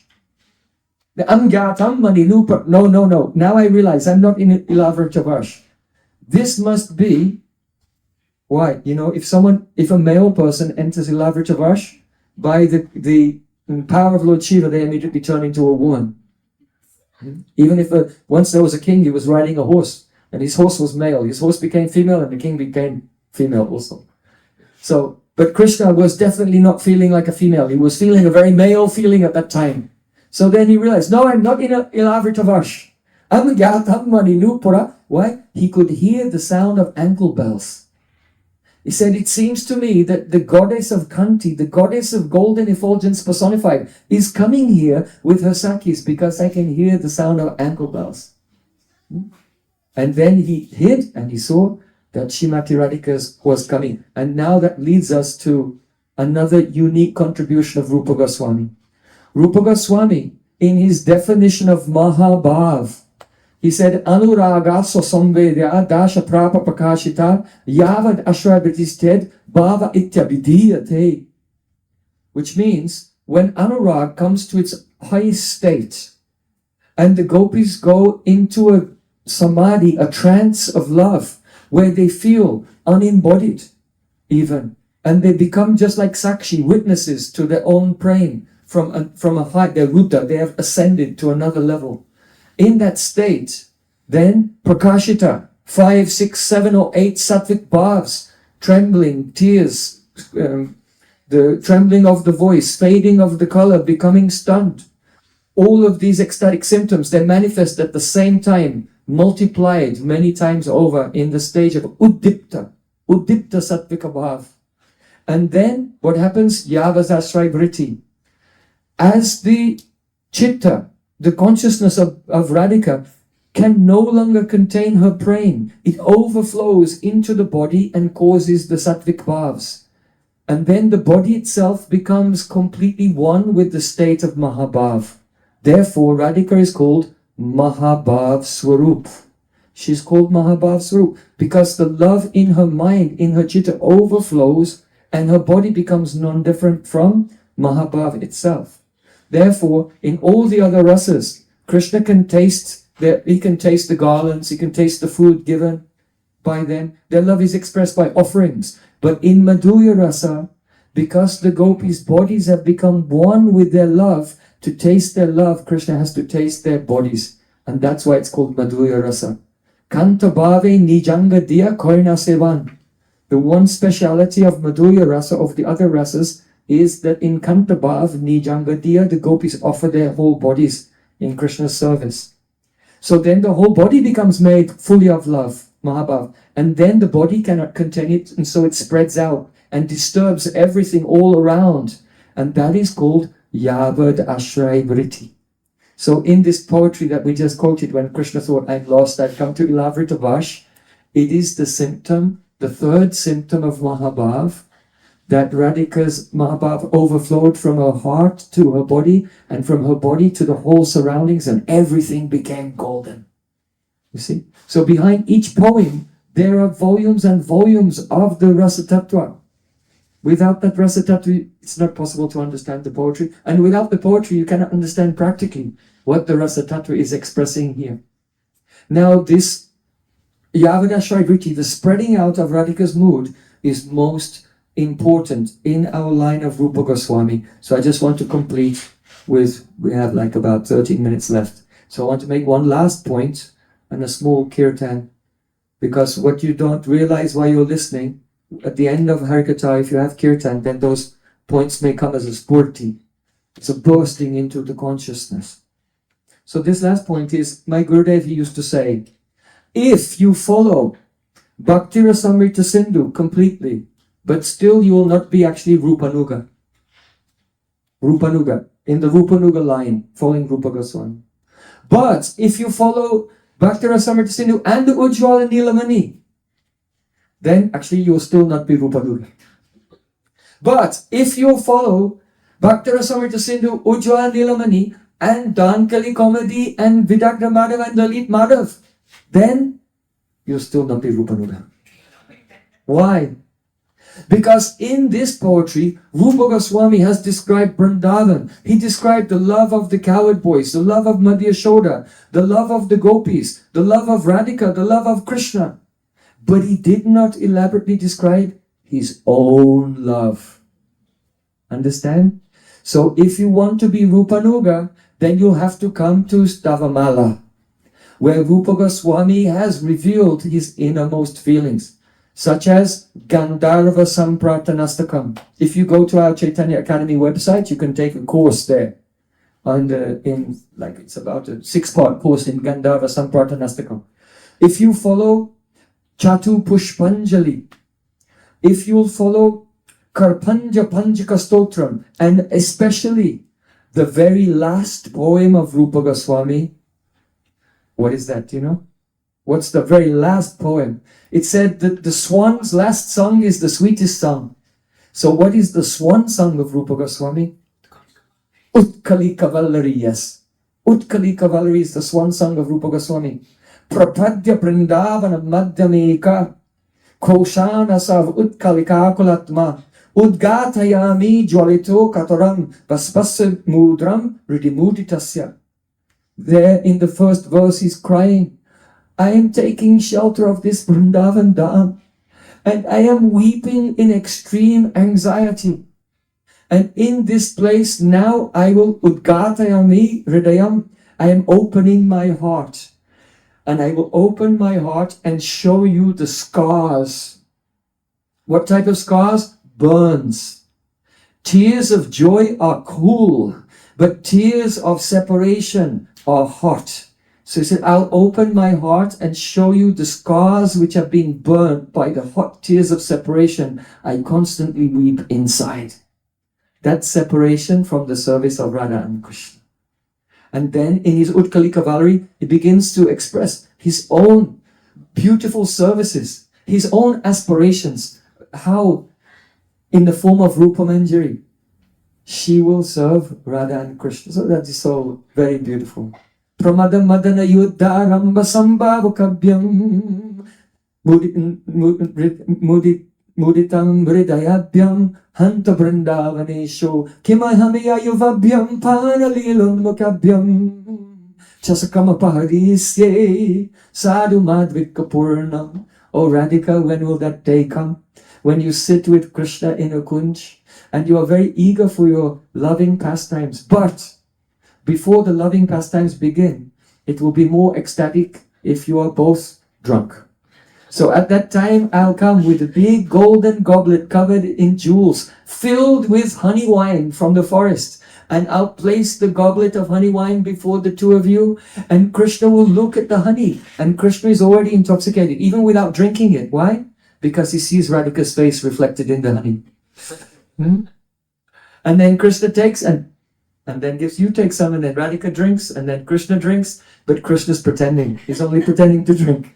And Radhika is very simple, so she's drinking, and before she knows, haking kikim dadarani gugugur nitaya. Radhika said, why is the room spinning around? Why are the trees running here and there? Oh Krishna, I'm afraid. Like this. So Rupa Goswami is expressing his own service aspirations in the form of Rupa Manjari. And because when Radha and Krishna meet in a confidential place, they would be very shy in front of their Sakhis Lalita and Vishaka. So Lalita and Vishaka Astasakis, they recede and they go to the bank of Jamuna, sit under a tree, and they have a rasalap, very rasic discussions together. But Rupa Manjari, Prana Prasta Saki Kula Vipakilasan Kochita Bhumika Keli Bhumishu Rupa Manjari Mukasta Dasika Sangsre. Raghunath Das Goswami Pad said, at that time, Rupa Manjari and her followers, they don't leave. And Radhika allows them to remain in the kunj, just outside, and they can witness the beautiful pastimes of Radha and Krishna. And because of Yavadashray Vritti, that is, the prem of Radhika overflows. Because they're close enough to see and hear her, then all the dasis, the manjaris, they become vyapt. Vyapt means permeated from head to toe. No one can have Madanakya Mahabhav, it's only in Radhika. But those who are close enough to see her meeting with Krishna, the maidservants, they become vyapt in Radhika's Madanakya Mahabhav, and that is the highest gift. Samarpayato Munnata Ujjvala Sam Swabhakti Sriyam, the Chaitanya Mahaprabhu came to give, that was never ever given before, and it was revealed only and uniquely, primarily, and first of all by Srila Rupa Gosvami Pada Ki Jai. Hare Krishna.